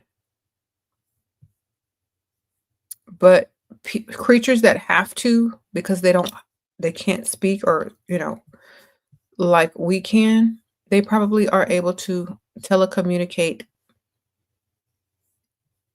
easier because that's how they communicate. Mm-hmm. Mm-hmm. Mm-mm-mm-mm-mm. I always think of water deities and water energies as, things that are connected to the earth and the divine feminine energy as well, since they're connected to water, flow, energy, currency, money, all of those things. So if you tap into it and if you understand it from if you're tapping into water and currency for a financial thing, that's one thing. And if you honor, and respect and, protect waters, bodies of waters, it can be a good thing because some people don't want to just take or exploit. Some people want to protect and some people want to, you know, thrive as well. So it's not all bad. Some people may have their reasons and other people may have, positive reasons. So we're not saying everything is, one way or a negative way. A lot of people are doing things for spiritual favor as well from these energies and from, the frequency. And some people, they may be doing it for the wrong reason. But either way, if you know, you know. So, yeah, owning water rights and stuff like that is tapping into that currency, that energy, and but be careful because a lot of people, who get a certain amount of power, if they try to misuse it, it's not going to work out. Okay. Sprinkle, sprinkle. All right, y'all. I just want to wrap it up and talk a little bit and explain that to y'all because it can go either way. Just make sure like you understand not to put your energy towards something that is not beneficial. What powerful items can you purchase to enhance frequency, enhance magic that you suggest? I like any type of crystal, like quartz crystal is a great amplifier. And also it protects you against certain things, like, a lot of energies and stuff like that, as far even scientifically, it absorbs radiation. So I would say everybody should have, like, I have giant quartz crystals, a bunch of them. And I think those are something that you can use, even if it's just because it's very simple, very generic, very plain. Anybody can get a hold of one. Those.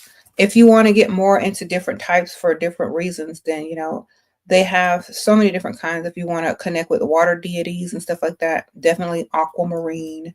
That's one of them. Any type of item from the ocean. But I feel like a lot of people don't realize that just a plain quartz crystal is pretty much all you need if you don't get into doing too much. But if you want to get into more and more, just do your research. And there's so many crystals for different things. Also, like your mind is the most powerful tool. Your imagination is the most powerful tool. Okay. Thank you. You said flat earth. Okay, how much y'all gonna pay me to say the earth is flat? Because if you pay me, I'll say whatever you need me to tell y'all. Because You can't really prove it or not prove it. So one perspective. If you were a two-dimensional person, it could be true. So yeah, I don't really believe the earth is flat, but if you pay me, I'll say it. Sprinkle, sprinkle.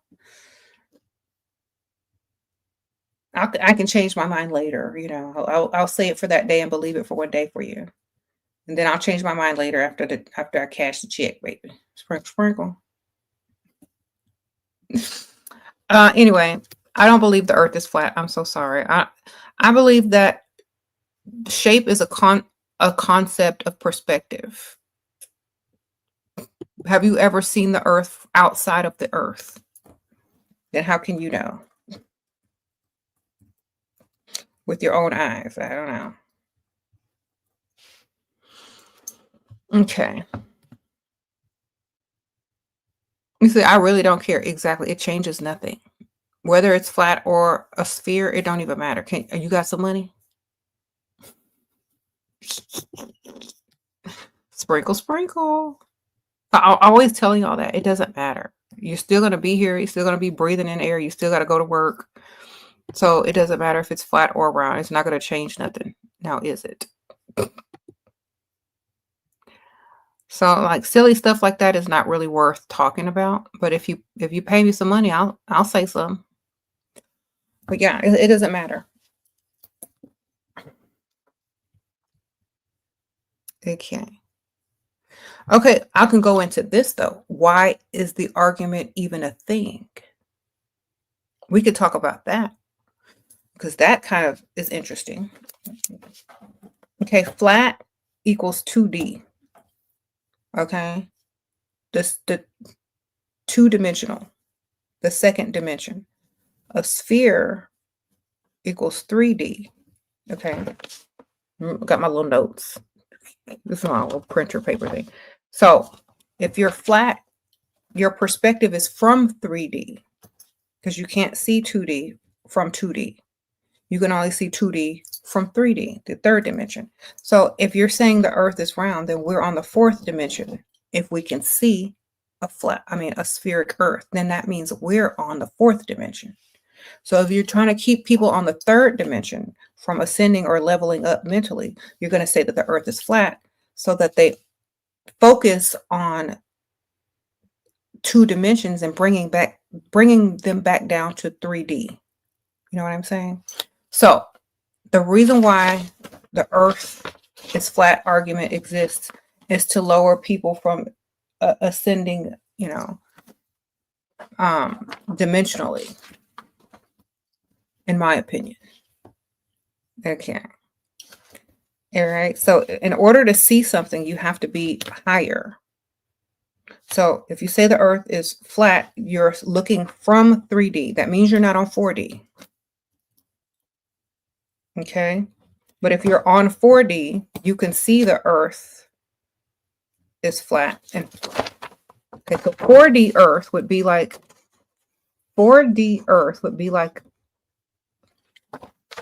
a donut revolving around itself, like a torus field.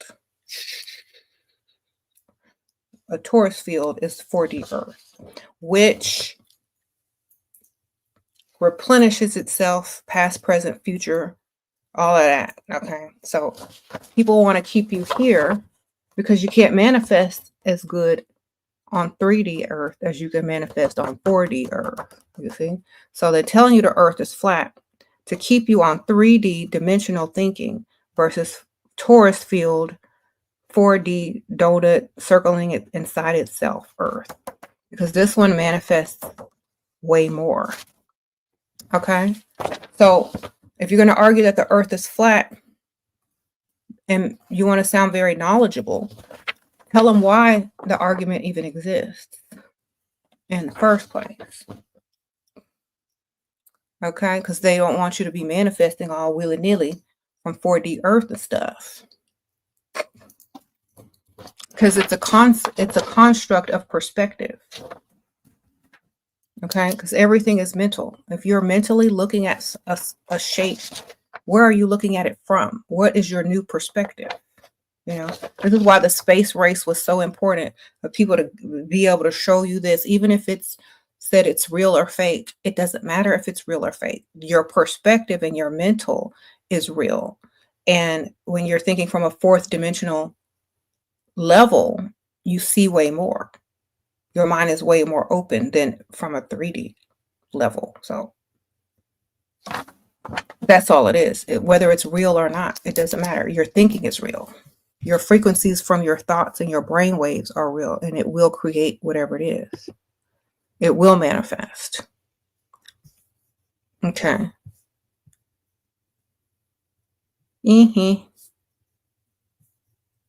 Sprinkle, sprinkle. He says, is this the reason why Elon Musk wants to go to Mars? Okay.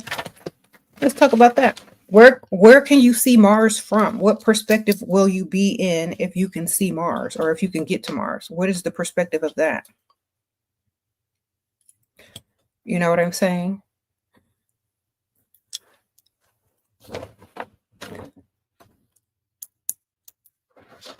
Where will you be? What is Mars symbolic of? You know what I'm saying? Okay. And is Mars flat? Because if the Earth's flat, Mars has to be flat too, because aren't all the planets, you know, the same shape?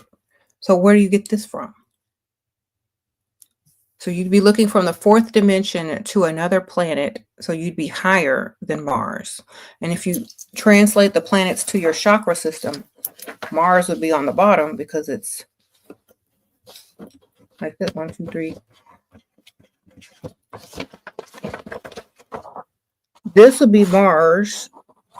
And if you're looking at it from a higher perspective, then you're not even there. You're on the fourth dimension of a whole nother planet, or a whole nother system, or a whole nother chakra. So yeah, you'd be higher up creatively.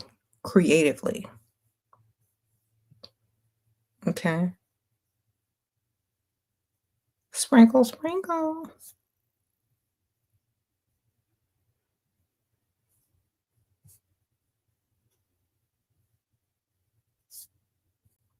Why would someone want to be higher up creatively? Very creative person wants to be higher up creatively.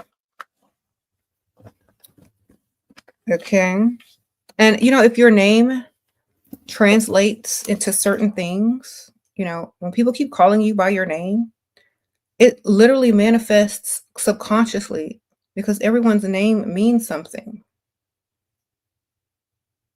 You know what I mean? That's why it's important before you name your kids to look up what it means. Don't just be naming them some random stuff. Okay. Sprinkle, sprinkle. Don't just name them random things. So, sprinkle, sprinkle. Mm-mm-mm-mm.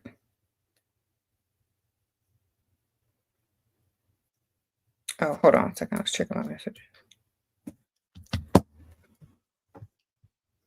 Ooh.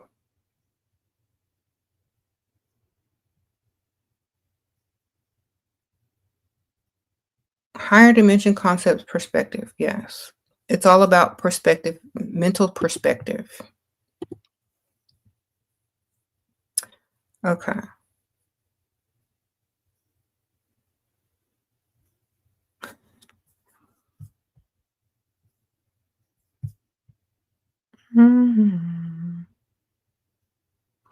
So in a physical sense, the Earth exists in 3D, and its position in time, and just as real as its position in space. Okay, this is kind of like frequency, you know what I mean? So think of a hologram. Think of a hologram, right? Think about this. If you asked AI to create a hologram of something, you know how when AI creates artwork or a video, it's constantly changing. Have you seen those AI videos where they say, okay, create this person doing this, but as the video flows, it's constantly changing. The outfits are changing, the hairstyle is changing, but it's still the same person. AI is like very fluid, yes. So it's kind of like that. The perspective will change according to the frequency or the thought that's occurring. You get it? So that's like what 4D Earth is like. It's kind of like an AI video that constantly changes depending on what information is being given, or what thoughts are being thought, or what frequency is being thought out. Mm-hmm. Sprinkle, sprinkle. Okay. The rituals. Okay, what rituals can you do for manifestation? Oh, you need to watch the beginning of the video because I had a Terrane on here, my guest Terrane. He left, but he talked about all the rituals that you can do. So just rewatch the video. I'm getting ready to head out in a second, but yes, definitely some information there. Okay. You said you're in a simulation and are trapped in reincarnation unless you learn codes to get out. So flat or around, you're trapped. It's not really trapped. I don't look at it as trapped. I feel like it's a conscious decision. You know what I mean? Because where else are you going? Think about it. Where else do you know to go? Where are you going to end up?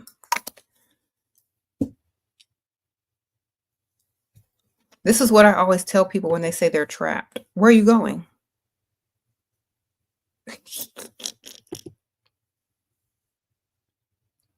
Okay, what do you think you were in the last life? The same as I am now, baby. Except, yeah, the same as I am. I've always looked the same. Always been doing the same type of stuff. Sprinkle, sprinkle. Mm-hmm. Maybe in a different place, maybe in a different way, but it's always been the same.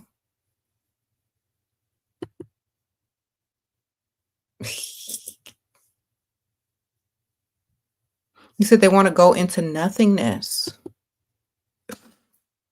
Let's break it down physically, shall we? Because this is what y'all are hoping and wishing for.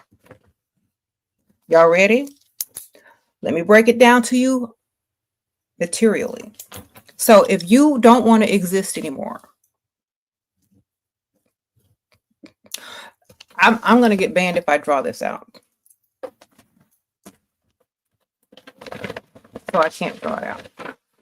All right. The birds and the bees. Okay. Let's say there's a little swimmer. The way back to reincarnation is to find the egg, right? So it has to go into what? A woman. Into her cervix, right? If you don't want to be reincarnated, don't go into the cervix. Go somewhere else. Okay? Sprinkle, sprinkle. All right. That is the material version of not being trapped in the cycle of reincarnation. You know what I mean? Don't go back into a portal.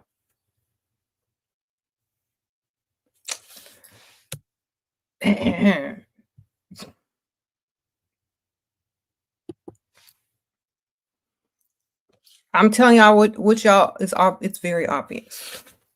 Do not procreate. All right. There you go. You want to get out of the matrix? Stop procreating.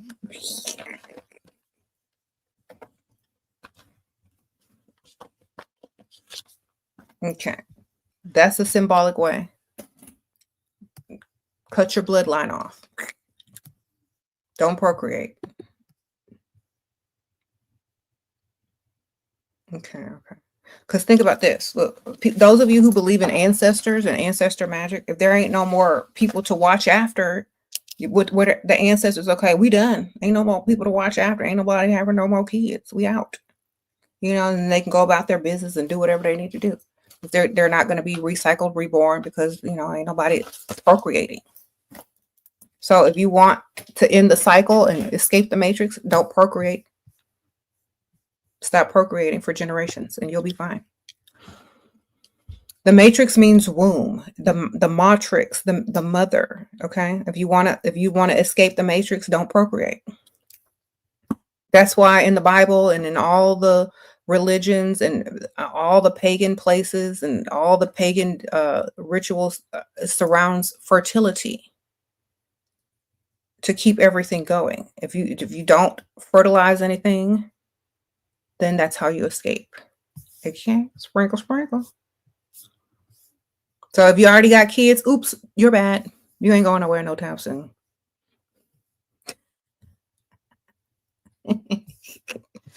Okay.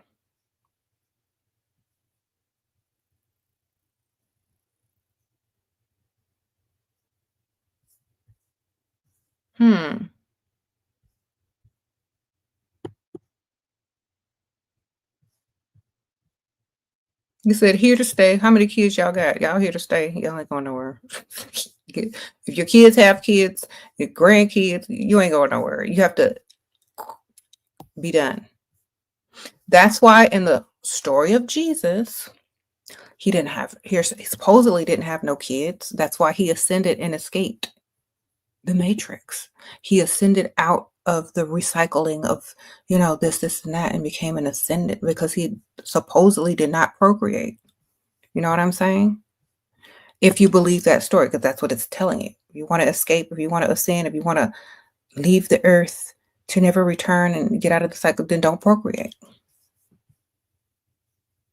Yeah, he supposedly procreated and married, but the symbology of the pureness or, whatever means he didn't procreate. That's how he escaped and ascended into the heavens. Never, and that's why they say, oh, Jesus is coming back. Y'all waiting on Jesus. Do he got kids or not? Sprinkle, sprinkle. Is he coming back or not? We don't know. He might have some kids and he might have some baby mamas running around here. We'll never know. All right. So it's a symbolic story. That's what I'm saying. You want to escape the matrix? Don't have no kids, and then your kids can't have grandkids, and they grandkids won't have no grandkids because they won't exist, and you won't have a reason spiritually to hang around here anymore. You won't have any investment to hang around here anymore for. You won't have any love or ties or descendants to look after. You'll be gone. There'll be no reason for you to be here anymore, or any of your energy, or any reason to want to return, because there's nothing here for you. You know what I mean? So you're coming back in the same family, same bloodline, same DNA, cellular memory, DNA. It keeps it going. If you believe that, a lot of people don't believe that, but a lot of people believe that you come back through your family members in the future, because they hold your DNA, they hold your spiritual DNA, they hold your cellular memory, so on and so forth. Even if it's like a distant relative, if your bloodline is gone, then you're less likely to come back as time goes on and on and on and on. Okay.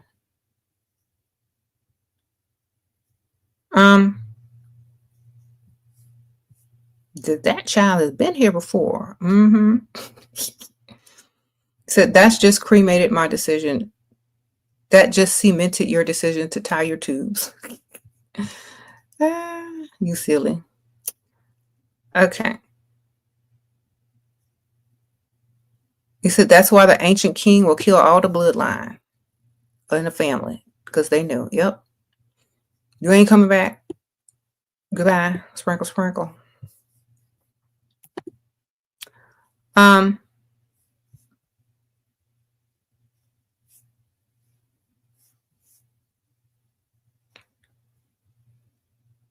You're coming back in some type of family, some type of DNA connection, baby. Y'all remember that story about the egg harvesting farm? Some of y'all coming back and don't even know it. Oh, and also, like, if you're a woman and you donate your eggs, or maybe you had an ovary removed or a hysterectomy, remember your eggs are in there as well. And science, the medical industry will take that stuff and use it however they want to use it. You know what I'm saying? So you might have some stuff walking around here that you related to and you don't even know. Sprinkle, sprinkle. Okay. So just, understand that as well. You said, why would anyone want to escape their matrix? Because somebody told them that was what they were supposed to do. You know what I'm saying? Just think about it. Why would you want to? Unless you knew about it and you were like, okay, well, this is what I'm supposed to do. Or are you supposed to do that? Or aren't you supposed to do that? What are the benefits of escaping the matrix?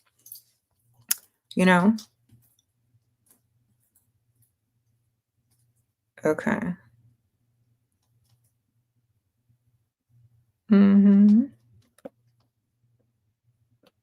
I'm just wondering, like, I always want to ask people that's trying to escape the matrix, what's after that? What you gonna do after that? Just not exist ever? Just like not exist anymore? Okay. So, all right. Well, that's, everybody's different.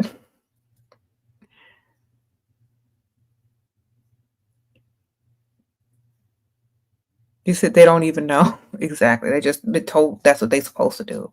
They don't know what's going to happen after. You said, what's the benefits of staying in? Knowledge, wisdom. This is why the elites plan everything centuries in advance, and they really, really, really like value legacy because they know they're coming back to rule, and they build their legacy, they build their money, their wealth, their empire, and they, continue their bloodline for hundreds and thousands of years on and on and on. And they put things in place for their future generations because esoterically they know they're coming back. Esoterically they're building their future wealth. Esoterically they're building. This is why also a long time ago people used to practice keeping it all in the family. If you know what I mean. Inbreeding. This is why a lot of people used to keep it all in the family as well until, they figured out that's not too good. But they'll keep their money in the family. They'll keep their knowledge in the family. And so, like, let's say you're a really rich, super billionaire, super, whatever. And you are, you reincarnate like 100 or 200 years from now. And your family has everything in place for you to thrive. And when you come back, you can read books on this, and that. You can read books you may have written, and it may, like, okay, you're not going to know it right away, but it's kind of like picking up where you left off and continuing a legacy, because some people will remember. Some people have that cellular memory. Some people will just tap in and they have rituals and stuff like that where they could do like past life regressions and get you right back on track. A lot of the elite occultists know all of this. So they don't want to escape the matrix. They want to rule the matrix. They want to thrive in the matrix. They want to, keep it moving and getting to where they need to get. And this is why a lot of the elite people, that's what they do. But a lot of people that are just spiritual and don't have certain knowledge to go with it, or don't even know why they're doing stuff, they don't understand that legacy is very important. Procreating with the right people in the right environment is very important. Doing something meaningful while here, leaving behind a legacy, is also very important, because when your future bloodline looks down the line in your family tree, they can like take from you your knowledge, your wisdom, your clout, or whatever it is you created. They have that to stand on, and it's going to keep that going. And every time, a person reincarnates back into their, family, it gets better, not worse. So people that are wanting to escape the matrix, maybe instead of trying to escape, make it a place that you want to come back to. You know what I mean? Make it a place that you want to return to, not that you want to escape from. It's the same thing. Like make your life like a vacation, not a life that you want to take a vacation from. Okay. A lot of elite people are very selective of who they allow into their families, who they procreate with, what they spend money on, all of this stuff. That's why they're planning hundreds of years into the future. I mean, for an example, look at your President Trump. His family didn't planned many years into the future. Uh-oh, Jasmine, sprinkle, sprinkle. What if you're not the first one in your family? What does that mean? First one what? It's up to you. You're a mother. You control all of that, whether you're going to procreate or not. Okay. Okay.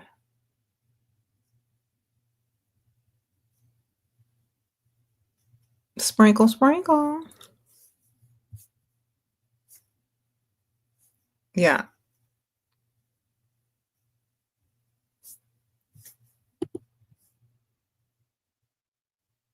I have heard of the Baron Trump novels from the 1800s. And they also the Trumps are also like connected to Nikola Tesla and all of his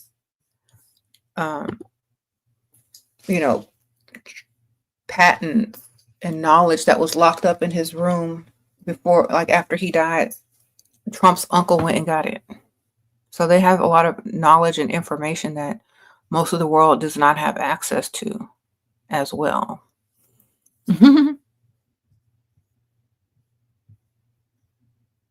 Yeah. You said the goal is to enjoy the matrix. Exactly.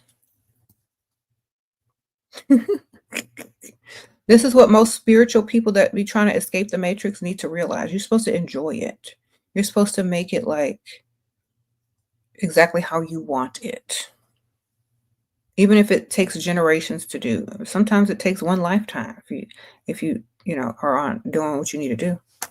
And then it rolls over into your children, into your grandchildren and so forth and so on. But you can't be playing around. You gotta stand on business. Sprinkle, sprinkle. Okay. If you don't believe it, then that's fine too. Like I said, all this is mentalism. All this is a social perspective of what you want to create. Okay. Some people believe in heaven and hell, and so that's what they're going to create. That's what they're going to manifest. Some people believe in reincarnation and planning for their future when they return, and that's what they're going to manifest and create. That's why you're entitled to your own belief system. That's why you have the freedom of religion and the freedom to believe whatever you want, because you have, like, especially like, you're able to pursue your own happiness. Okay. It's not what you choose to believe. It's what you want to believe. Yeah. Free will. Exactly, Lola. You get it. It's free will. So you choose what you want to believe. Some people didn't have a choice. They were forced into their religion. But when you get of a certain age, you can change your religion. You can change your belief system. You could change a lot of things. You got free will. So you're free to believe what you want, free to have the perspective that you choose. And by exploring each perspective in theory, you can create. So, like I said, if you don't believe in reincarnation, great. If you believe in heaven, great. I hope you get there.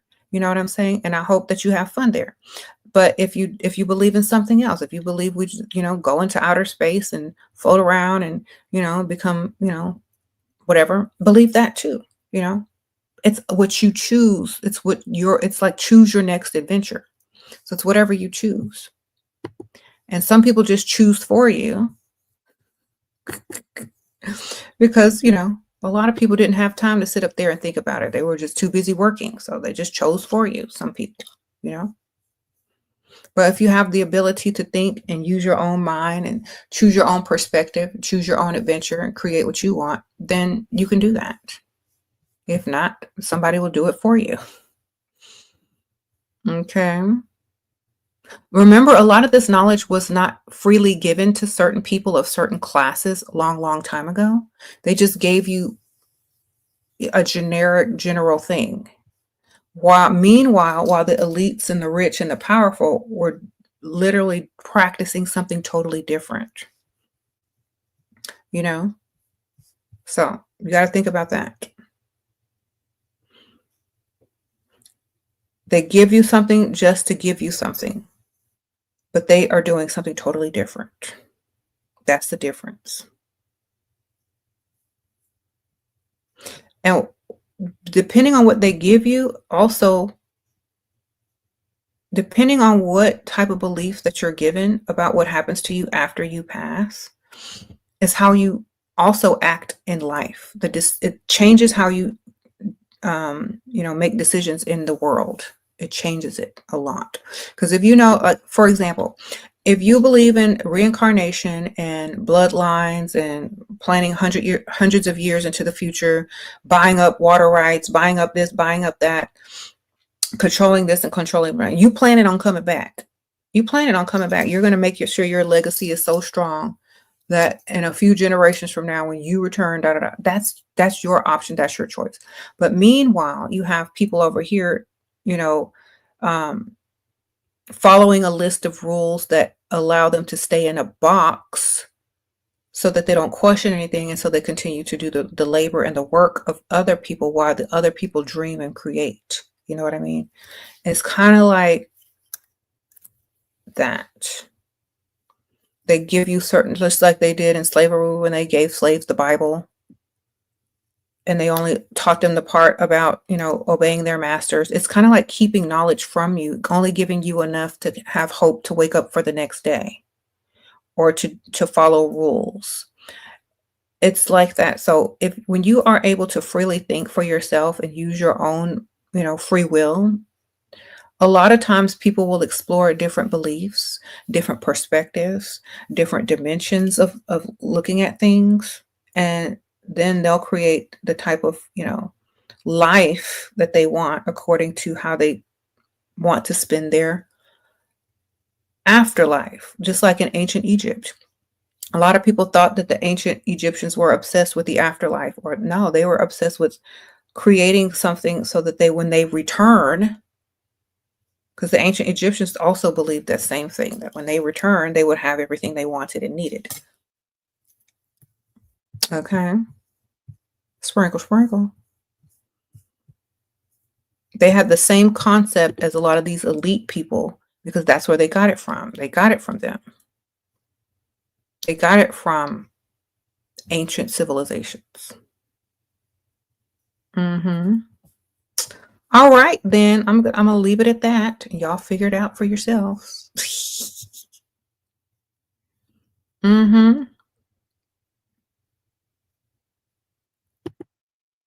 Oh, thank you. Layla LaRue, thank you, ma'am. Sprinkle, sprinkle, I appreciate you. That was so nice. You said same concept, different font at this point. Yes.